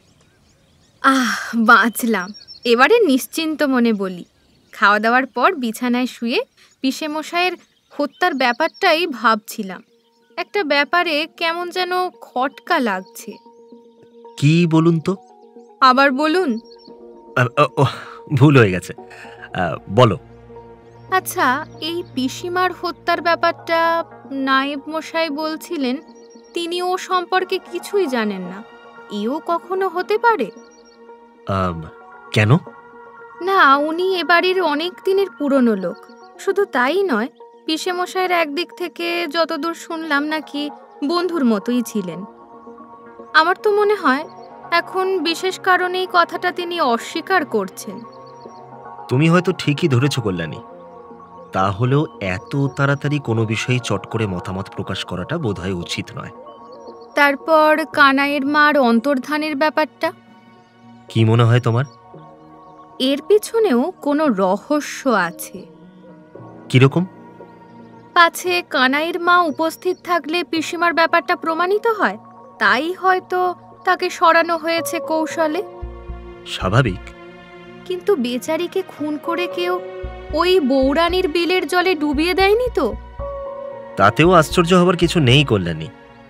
একটা মিথ্যাকে ঢাকতে গিয়ে যেমন সেই সঙ্গে 10টা মিথ্যার আমদানি করতে হয়, তেমনি বহু ক্ষেত্রেই দেখা গেছে একটা হত্যার ব্যাপারকে চাপা দেবার জন্য আরও 2-1টা আনুষঙ্গিক হত্যা এসে পড়ে।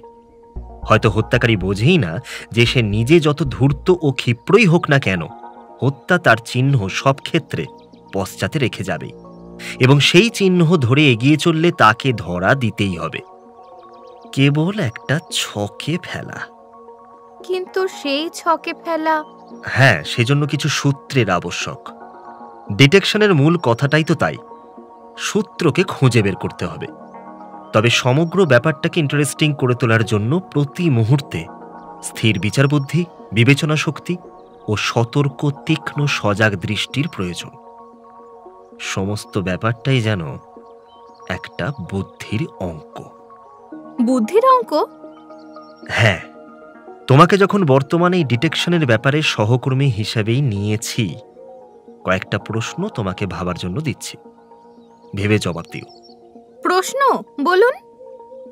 প্রথম প্রশ্ন হচ্ছে, মৃত্যুঞ্জয় চৌধুরী ও তার স্ত্রী হেমপ্রভা দেবীর মৃত্যুর মধ্যে কোনো যোগাযোগ আছে কিনা। দ্বিতীয় প্রশ্ন হচ্ছে, যদি থেকেই থাকে তাহলে প্রথম ও দ্বিতীয় মৃত্যুর মধ্যে এই দীর্ঘ 19 বছরের ব্যবধানটা কেন। তৃতীয় প্রশ্ন, ওই 19 বছরের ব্যবধানে একই হত্যাকারীর পক্ষে একই কারণে দুজনকেই হত্যা করা সম্ভব কিনা। বুঝতে পারছো বোধ হয়, তৃতীয় প্রশ্নের যদি জবাবটা খুঁজে পাও, ওই সঙ্গেই প্রথম প্রশ্নের জবাবটাও সহজ হয়ে আসবে।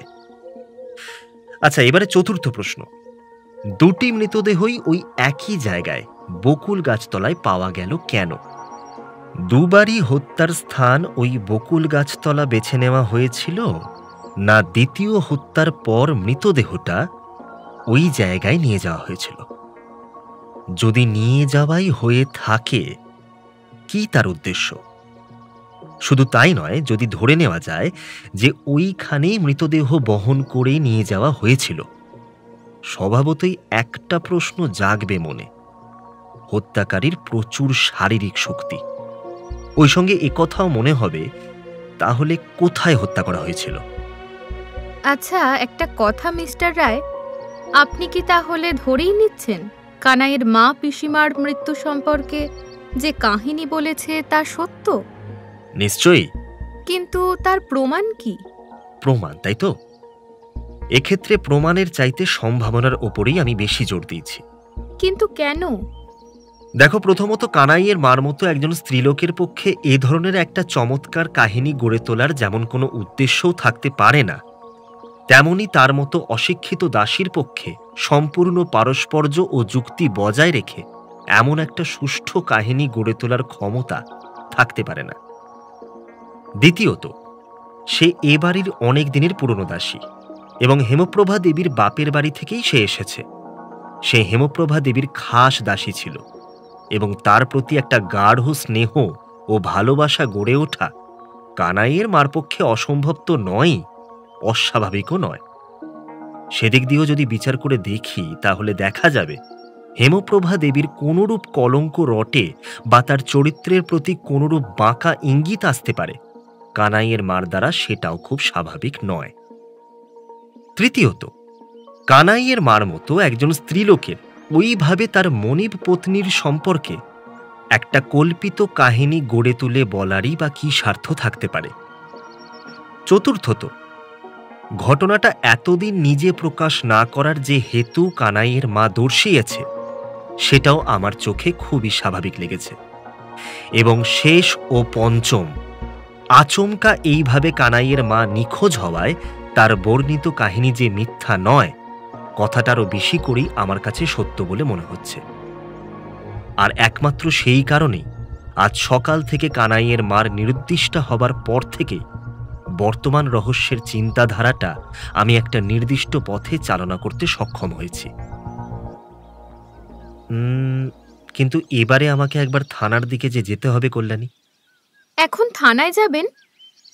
হ্যাঁ, বেলা প্রায় 2:30 হলো। দেখে আসি সন্তোষ পর্ব কতদূর গড়ালো। কখন ফিরবেন মিস্টার রায়? বেশি দেরি হবে না, সন্ধ্যার আগেই হয়তো ফিরে আসবো। আপাতত কল্যাণীকে বিদায় করা গেল। সত্যজিৎ মিস চৌধুরীর ঘরে আছে, এখন বাড়ির সবাই বিশ্রাম করছে। এই সুযোগটা হাতছাড়া করা যাবে না।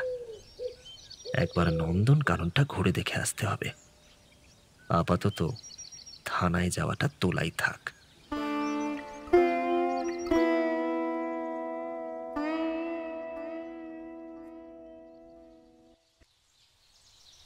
নন্দনকাননে পৌঁছে সে বাগানটার মধ্যে অন্যমনস্কভাবে ঘুরে বেড়াতে লাগলো এবং ঘুরতে ঘুরতেই একসময় বকুল গাছটার নিচে এসে দাঁড়ালো। এই বকুল তলাটাই হচ্ছে অকুস্থান। দীর্ঘ 19 বছর আগে একটা মৃতদেহ এখানে আবিষ্কৃত হয়েছিল, আর দ্বিতীয় মৃতদেহটা মাত্র কয়েকদিন আগে আবিষ্কৃত হয়েছে। আচ্ছা, দেখে তো মনে হচ্ছে এই নন্দনকানন দীর্ঘদিন অব্যবহার্যই পড়ে আছে। তাহলে নায়েব মশাই এখানে কেন মৃত্যুঞ্জয় চৌধুরীর খোঁজ করতে এসেছিলেন? তবে কি মৃত্যুঞ্জয় চৌধুরী এখানে মাঝে মাঝে আসতেন, আর সেই খবরটা কি বসন্ত সেনের অগোচরে ছিল না? কিন্তু মৃত্যুঞ্জয় চৌধুরী বা এখানে আসতেন কেন? তার মৃতা স্ত্রীর কথা স্মরণ করে 19 বছর ধরে কারো স্মৃতি এমনই করে বয়ে বেড়ানো কি মৃত্যুঞ্জয় চৌধুরীর পক্ষে সম্ভব? মৃত্যুঞ্জয় চৌধুরী স্ত্রীকে অবশ্যই ভালোবাসতেন, না হলে দ্বিতীয়বার বিয়ে করলেন না কেন? আচ্ছা, স্ত্রীকে ভালোবাসলেও তিনি কখনো ভুলেও সবিতার সঙ্গেও মৃতা স্ত্রীর সম্পর্কে আলোচনা করতেন না কেন? কোন কারণেই বা তিনি স্ত্রীর সম্পর্কে যাবতীয় আলোচনা সযত্নে ইচ্ছাপূর্বকই এড়িয়ে চলতেন? আচ্ছা, বিয়ের 19 বছর পরে হঠাৎ একদিন সকালে অসুস্থ স্ত্রীকে সহসা তার ঘরে না দেখতে পেয়ে কেন অমন সতর্ক হয়েছিলেন? স্ত্রীকে ঘরে পাওয়া যাচ্ছে না, সেজন্য তার অমন লুকোচুরি করারই বা কি প্রয়োজন ছিল? খোলাখুলি ভাবেই ব্যাপারটা সকলের সঙ্গে আলোচনা না করে অমন রহস্যজনকভাবে রাতারাতি অসুস্থা স্ত্রীকে চিকিৎসার দোহাই দিয়ে কলকাতায় নিয়ে চলে যাবারই বা কি প্রয়োজন ছিল? কেন সমস্ত ঘটনাটাকে অমনভাবে সাজানো হলো?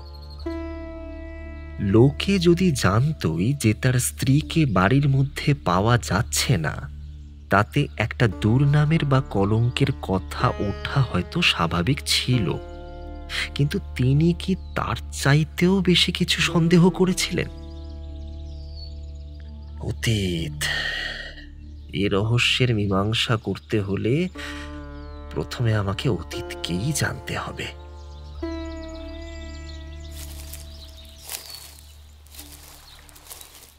ঘুরতে ঘুরতে একসময় কিরিটি একেবারে জলের ধারে এসে দাঁড়ায়। সহসা পাড়ের এক জায়গায় ওর দৃষ্টি আটকে যায়।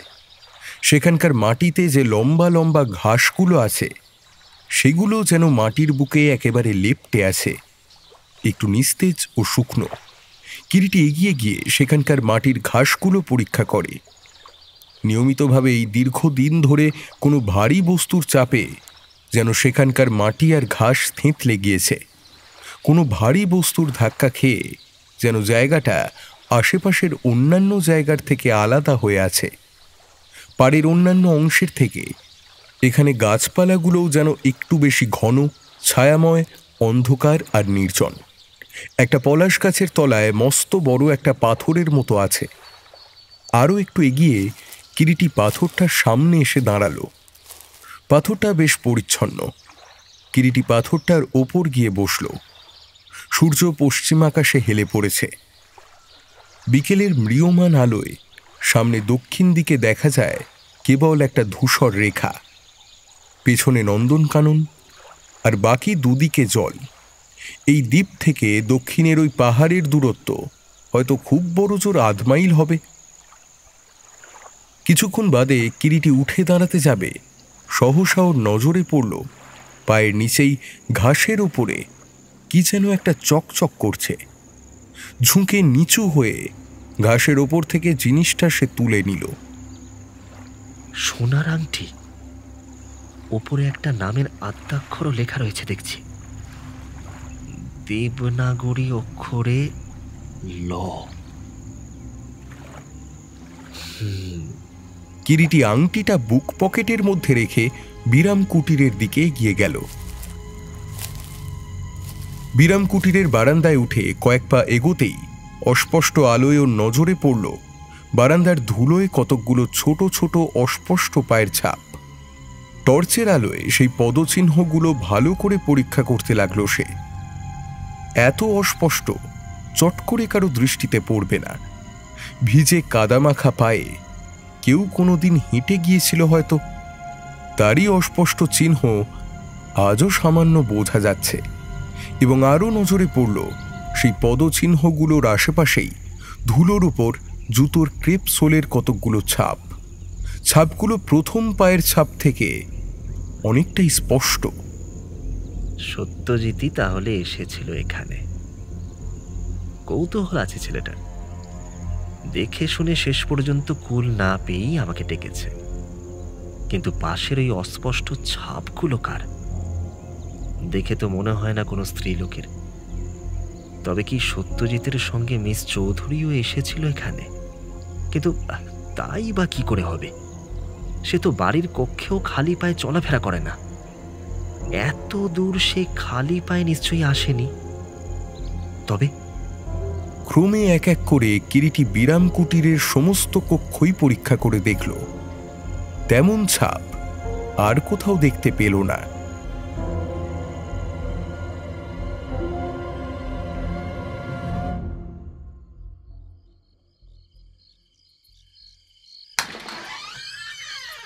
একই বা সন্তোষবাবু এই ঘরে?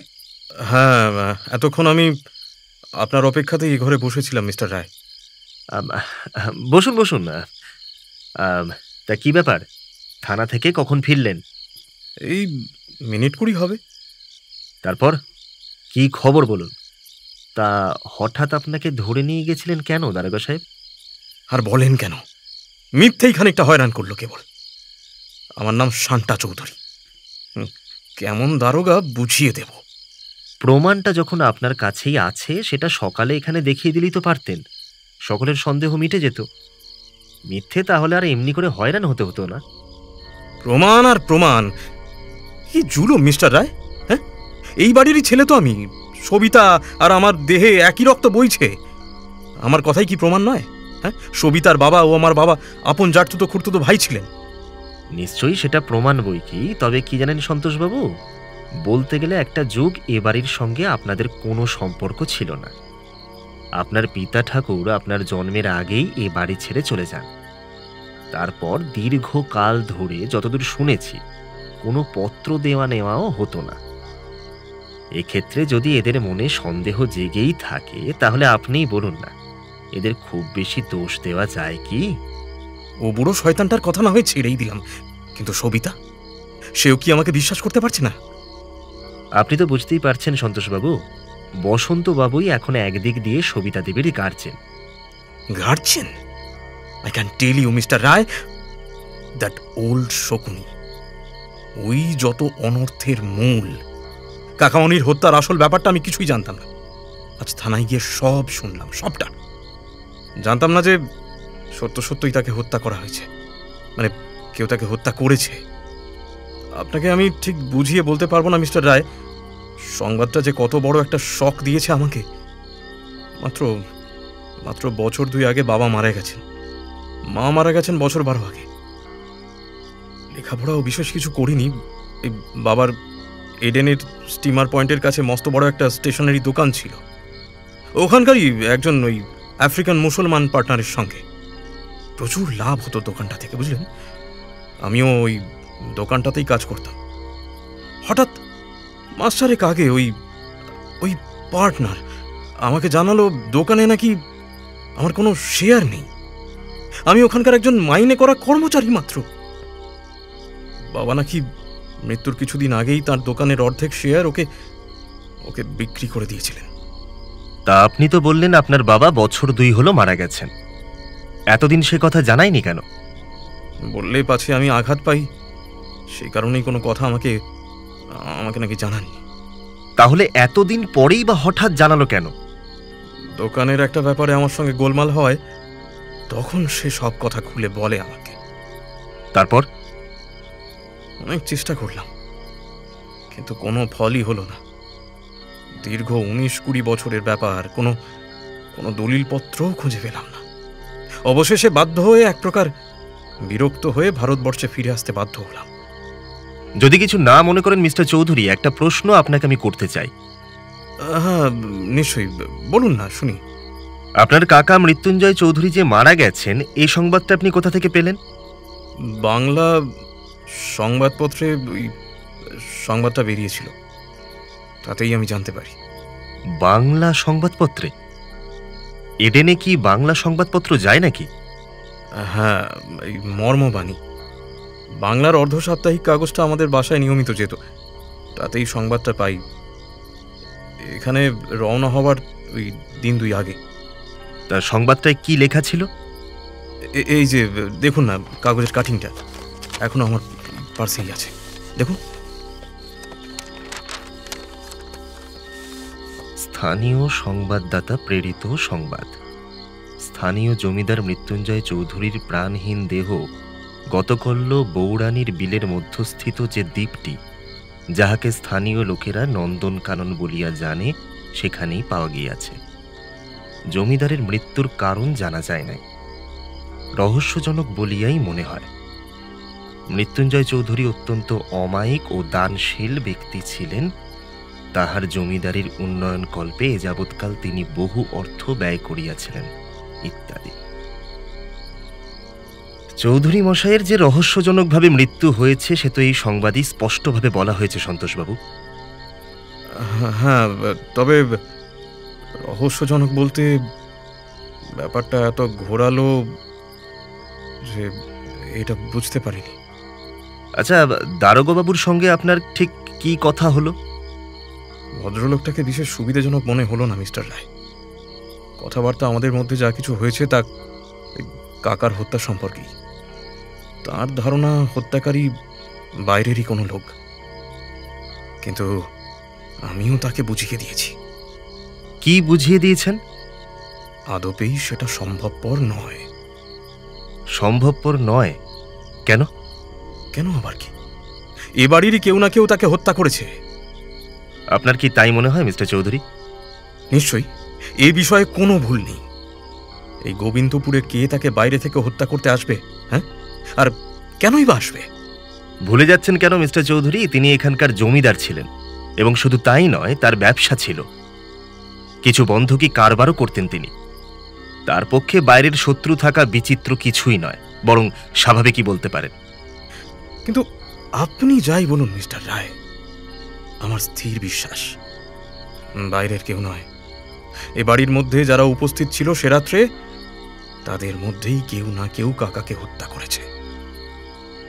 তাছাড়া এ বাড়ির পুরনো ঝি কানাইয়ের মা, নিশ্চয়ই সে মারাত্মক কিছু জানত, যার জন্য তাকেও রহস্যজনকভাবে অদৃশ্য হতে হয়েছে। আমাদের আমাদের প্রত্যেকেরই এখন কি কর্তব্য জানেন? নিখোঁজ কানাইয়ের মাকে যেমন করে হোক আগে খুঁজে বের করা। কিন্তু আমাকে আপনার কি বলার ছিল বলুন তো? মানে যে জন্য এখানে আমার অপেক্ষায় আপনি বসেছিলেন? হ্যাঁ, থানা থেকে আস্তে আস্তে আমার কি মনে হচ্ছিল জানেন, এই হত্যা রহস্যের একটা মীমাংসা করা প্রয়োজন। এবং আপনি যখন এ কাজে হাত দিয়েছেন, তখন আমাদের প্রত্যেকেরই আপনাকে আমাদের সাধ্যমতো সাহায্য করা কর্তব্য। আমি তা করব, সেই কথাটা বলার জন্যই আপনার অপেক্ষায় ছিলাম।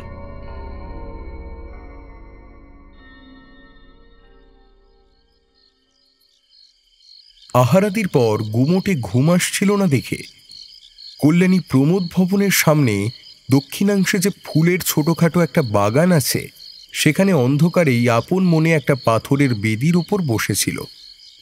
অন্ধকার রাত্রির মুক্ত আকাশে তারাগুলো মিটিমিটি জ্বলছে।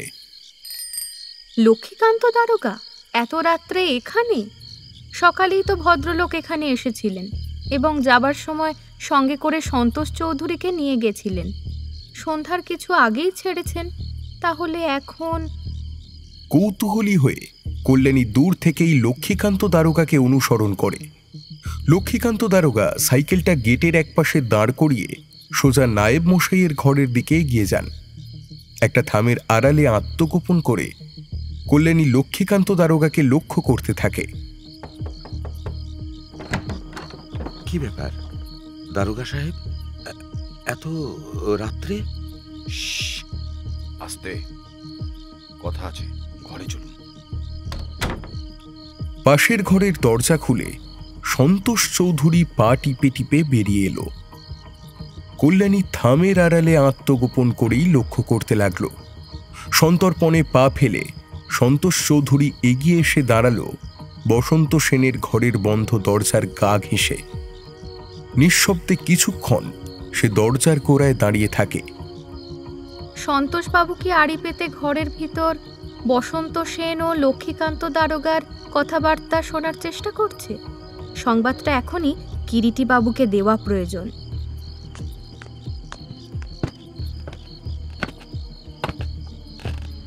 রাত তখন 11টা। খাওয়া দাওয়া শেষ করে কিরিটি নিজের কক্ষে পুনরায় অ্যালবামের পাতা উল্টাচ্ছিল। পায়ের শব্দ শুনে ক্ষিপ্র হস্তে অ্যালবামটা তার বিছানার নিচে চালান করে দিল সে। কল্যাণী দেবী, এত রাত্রে কি হয়েছে? লক্ষ্মীকান্ত দারোগা, ঠিক আছে, বসো বসো, আগে চেয়ারটাতে বসো আগে। নায়েব মশাইয়ের ঘরে লক্ষ্মীকান্ত সাহা গোপনে বোধ হয় কোনো পরামর্শ করছে, আর সেই ঘরের বন্ধ দরজার গায়ে আড়ি পেতে দাঁড়িয়ে শুনছেন সন্তোষবাবু। তাতে কি হয়েছে? কিন্তু আমাদের ব্যাপারটা কি জানলে হতো না মিস্টার রায়? বসো। আজকের রাত্রে যে সভা বসেছে তার সমস্ত রহস্যই হয়তো আর 2-4 দিনের মধ্যেই সর্বসমক্ষে উদ্ঘাটিত হয়ে যাবে। এখন তাড়াহুড়ো করতে গেলে হয়তো সব নষ্ট হয়ে যাবে। আমার কথাটা হয়তো ঠিক বুঝতে পারোনি কল্যাণী। খুব সম্ভবত ঘটনাচক্রে নিজের ব্যর্থতায় লক্ষ্মীকান্ত সাহা একেবারে মরিয়া হয়ে উঠেছে। কাজেই হয়তো সে 2-4 দিনের মধ্যেই যে কোনো একটা কাজের দ্বারা নিজের ক্ষমতা ঠিক জাহির করবেই। এখন হয়তো তারই প্রস্তুতি চলেছে। রাত্রি 11:30। রাত অনেক হলো কল্যাণী, এবার তুমি শুতে যাও। আমারও ঘুম পেয়েছে। কল্যাণী পায়ে পায়ে সিঁড়ি বেয়ে একতলার দিকে এগিয়ে যায়।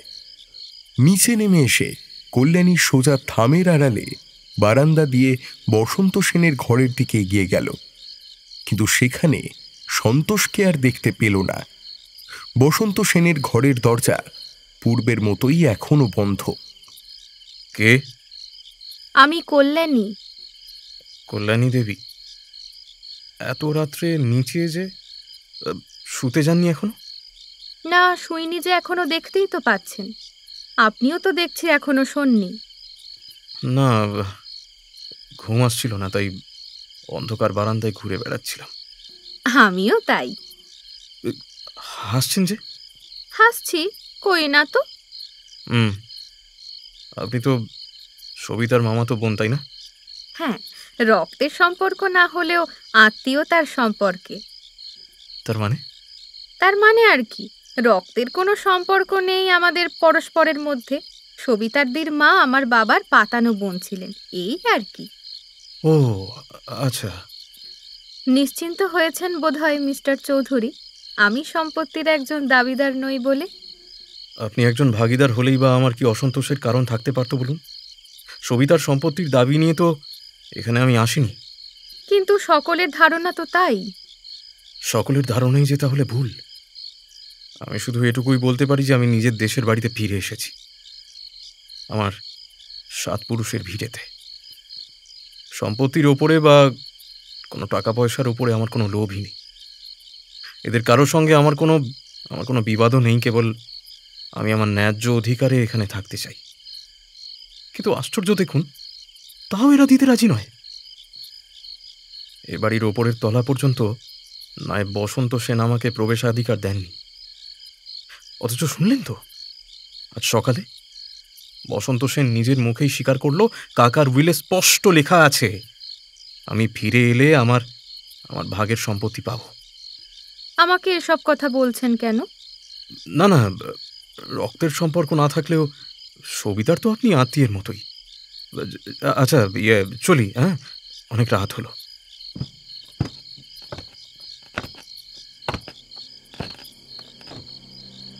এত রাত পর্যন্ত কোথায় ছিলে? নিচে বাগানে বেড়াচ্ছিলাম। এই মাঝরাত্রে নিচের অন্ধকার বাগানে বেড়াচ্ছিলে? বেড়াবার তো চমৎকার সময়। মিথ্যুক, লজ্জা করলো না তোমার মিথ্যা কথা বলতে? নিচের বারান্দায় থামের আড়ালে দাঁড়িয়ে ওই বখাটে ছোকরার সঙ্গে গল্প করছিলে না? এত রাত্রে ওই ছোকরাটার সঙ্গে তোমার কি এমন কথা হচ্ছিল শুনি? কি চুপ কেন? জবাব দাও কল্যাণী। আমার কিছুই বলার নেই। তোমার কিছুই বলার নেই? না। বেশ, কালই তোমাকে আমি লুধিয়ানায় পাঠিয়ে দেবো। গ্রীষ্মের ছুটিটা তুমি হোস্টেলেই থাকবে।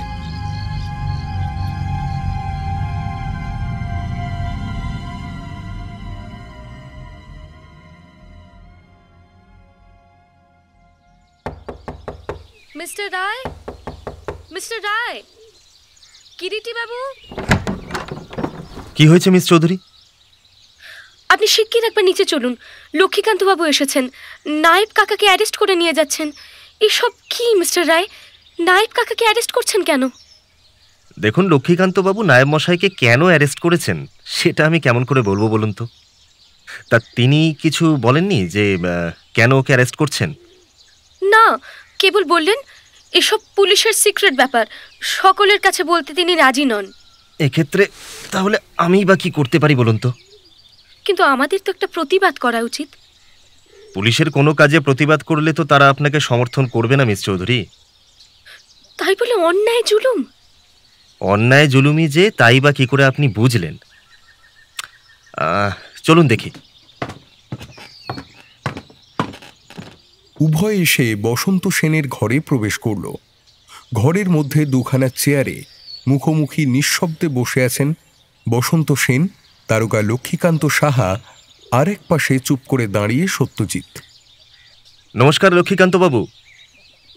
ব্যাপার কি এত সকালবেলাতেই? মিস্টার রায়, আপনি এসেছেন ভালোই হলো। বসন্তবাবুকে গত রাত্রে এসে কয়েকটা প্রশ্ন করেছিলাম মিস্টার রায়।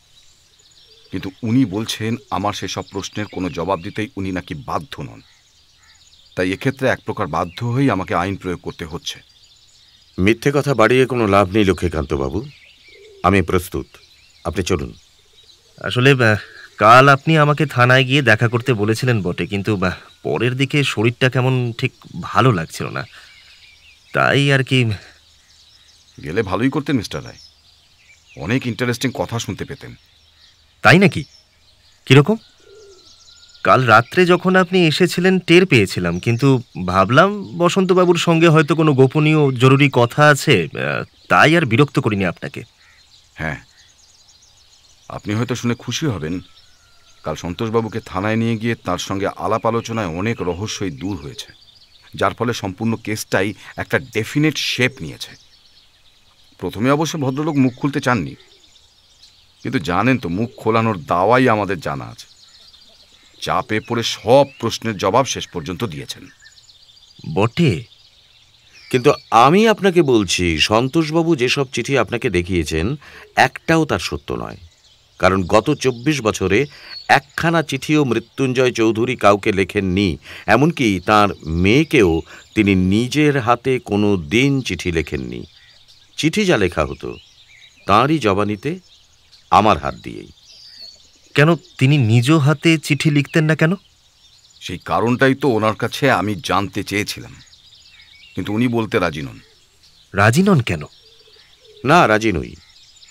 আপনাদের বর্তমান তদন্তের ব্যাপারের সঙ্গে আমার ও প্রশ্নের জবাবের কোনো সংস্পর্শ আছে বলেই আমি মনে করি না। তাছাড়া মৃত্যুঞ্জয়ের হাতের লেখা আমার যথেষ্ট পরিচিত।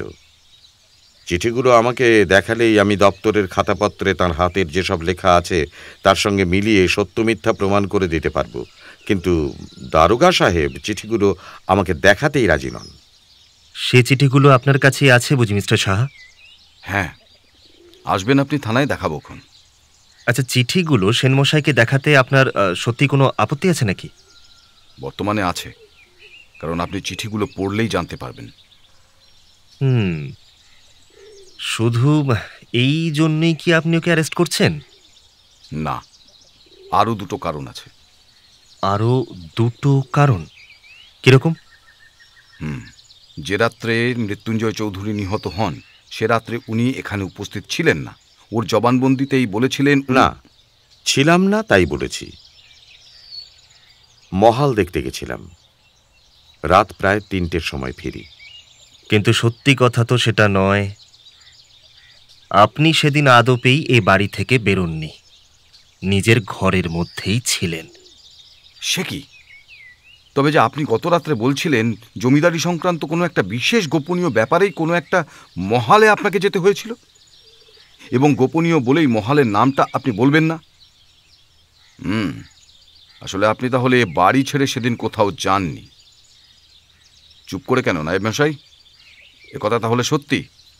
জানি না, আপনাদের কোনো প্রশ্নেরই জবাব দিতে রাজি নই লক্ষ্মীকান্তবাবু। আপনি আমাকে অ্যারেস্ট করতে এসেছেন, করুন।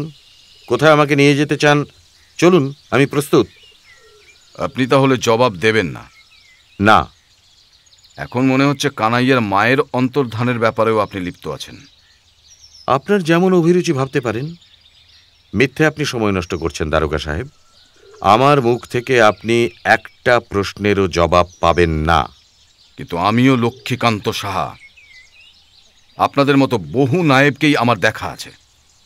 চলুন আগে থানায়, তারপর দেখা যাবে আপনাদের মতো ঘুঘু চরিত্রের লোক। লক্ষ্মীকান্ত, ভুলো না এটা বসন্ত সেনের এলাকা। এখনই যদি তোমাকে জ্যান্ত হাত পা বেঁধে সামনের ওই বৌরানীর বিলের জলের ঠান্ডা পাঁকের নিচে পুঁতে ফেলি, তোমার ফিরিঙ্গি বাপ ঠাকুরদারও সাধ্য হবে না তোমার লাশ খুঁজে বের করে। এ তোমার থানার চৌহদ্দি নয়।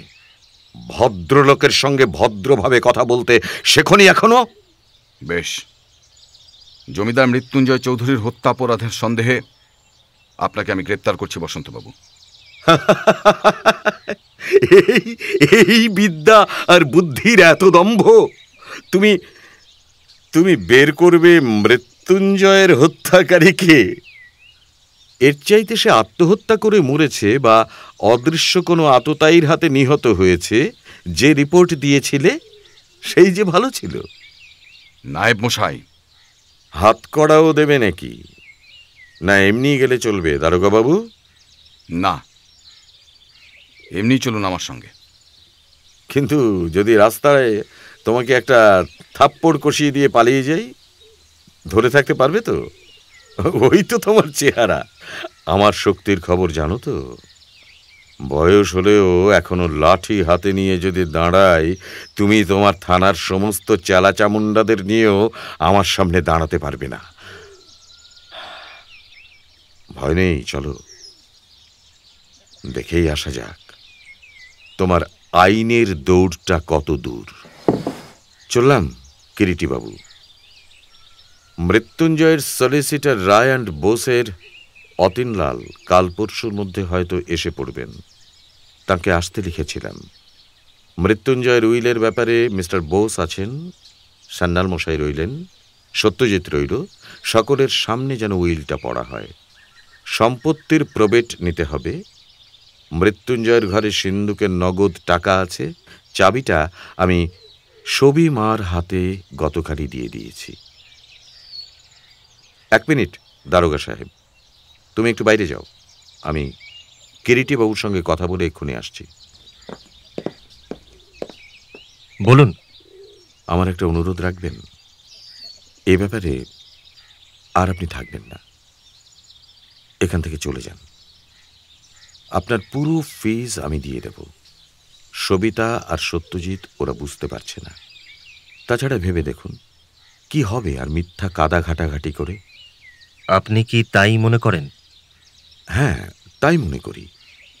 এটুকু অন্তত বোঝার আমার শক্তি আছে কিরিটি বাবু, এবং পেরেওছি। আপনি লক্ষ্মীকান্ত নন, তাই আবার অনুরোধ করছি, আপনি ফিরে যান। বরং আপনার প্রাপ্যের চাইতে বেশি ভুল করছেন আপনি সেন মশাই।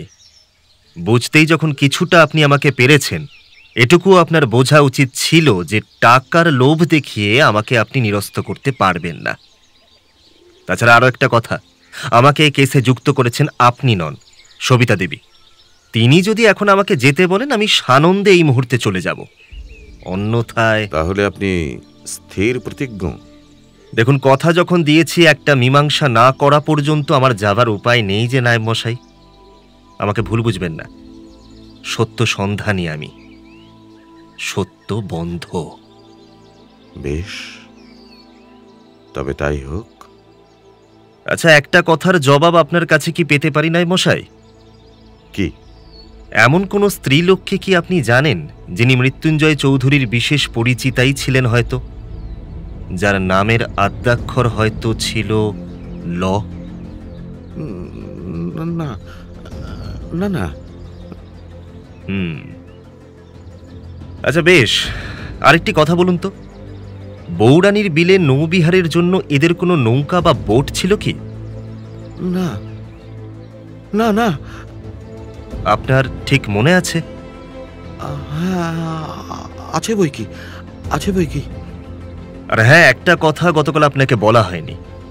কানাইয়ের মার ঘরের মেঝেতে কতকগুলো অস্পষ্ট ক্রেপসোলের জুতোর ছাপ দেখেছিলাম, এবং ঠিক অনুরূপ জুতোর ছাপ নন্দনকাননের মধ্যস্থিত বিরাম কুটিরের ঘরের মেঝেতেও দেখেছি।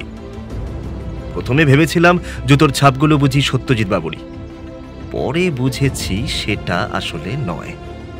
আমি তো ক্রেপসোল দেওয়া জুতো পরি না কিরিটি বাবু। জানি জানি। আচ্ছা নমস্কার, প্রয়োজন হলে আমাকে সংবাদ দিতে পারেন নায়েব মশাই, কারণ তার প্রয়োজন হবে না। ধন্যবাদ, নমস্কার।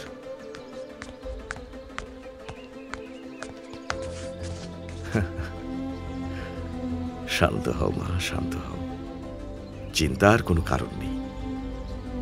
दारोवान, दारोवान, लक्ष्मण को बोलना टमटम तैयार करके तुरंत इधर लाने के लिए। गेटेर पाशे आपनार घोड़ा आछे देखछि दारोगा बाबू। আপনি বরং তাহলে এগুন, আমি টমটমে থানায় আসছি। আমিও আপনার সঙ্গেই টমটমে। কিন্তু আপনার ঘোড়া? সে থানায় গিয়ে একজন সেপাইকে পাঠিয়ে দিলেই হবে। কিন্তু তার কোনো প্রয়োজন নেই দারোগা বাবু। স্বেচ্ছায় যখন আপনার হাতে নিজেকে ধরা দিতে চলেইছি, আর যাই হোক, বসন্ত সেন কথার খেলাপ করবে না। বেশ, তাহলে না হয় একটু অপেক্ষাই করুন, টমটমটা আসুক।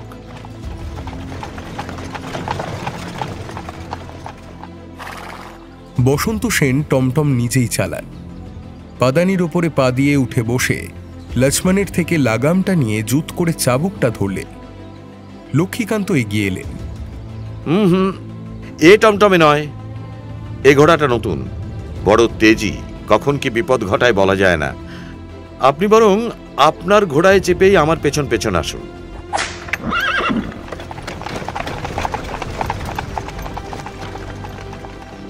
হতভম্ব লক্ষ্মীকান্তবাবুর সমস্ত অন্তরটা যেন একটা ভয়ঙ্কর অগ্নুৎপাতের মতো জ্বলে পুড়ে খাক হয়ে যাচ্ছে। গাছের সঙ্গে বাঁধা রোগজীর্ণ ঘোড়াটার দিকে তিনি এগিয়ে গেলেন। প্রচণ্ড আক্রোশে তাঁর সমস্ত শরীর যেন কাঁপছে, পা টলছে। সামনেই কেবল একটা ধুলোর মেঘ। টমটমের আর কোনো চিহ্ন দেখা গেল না।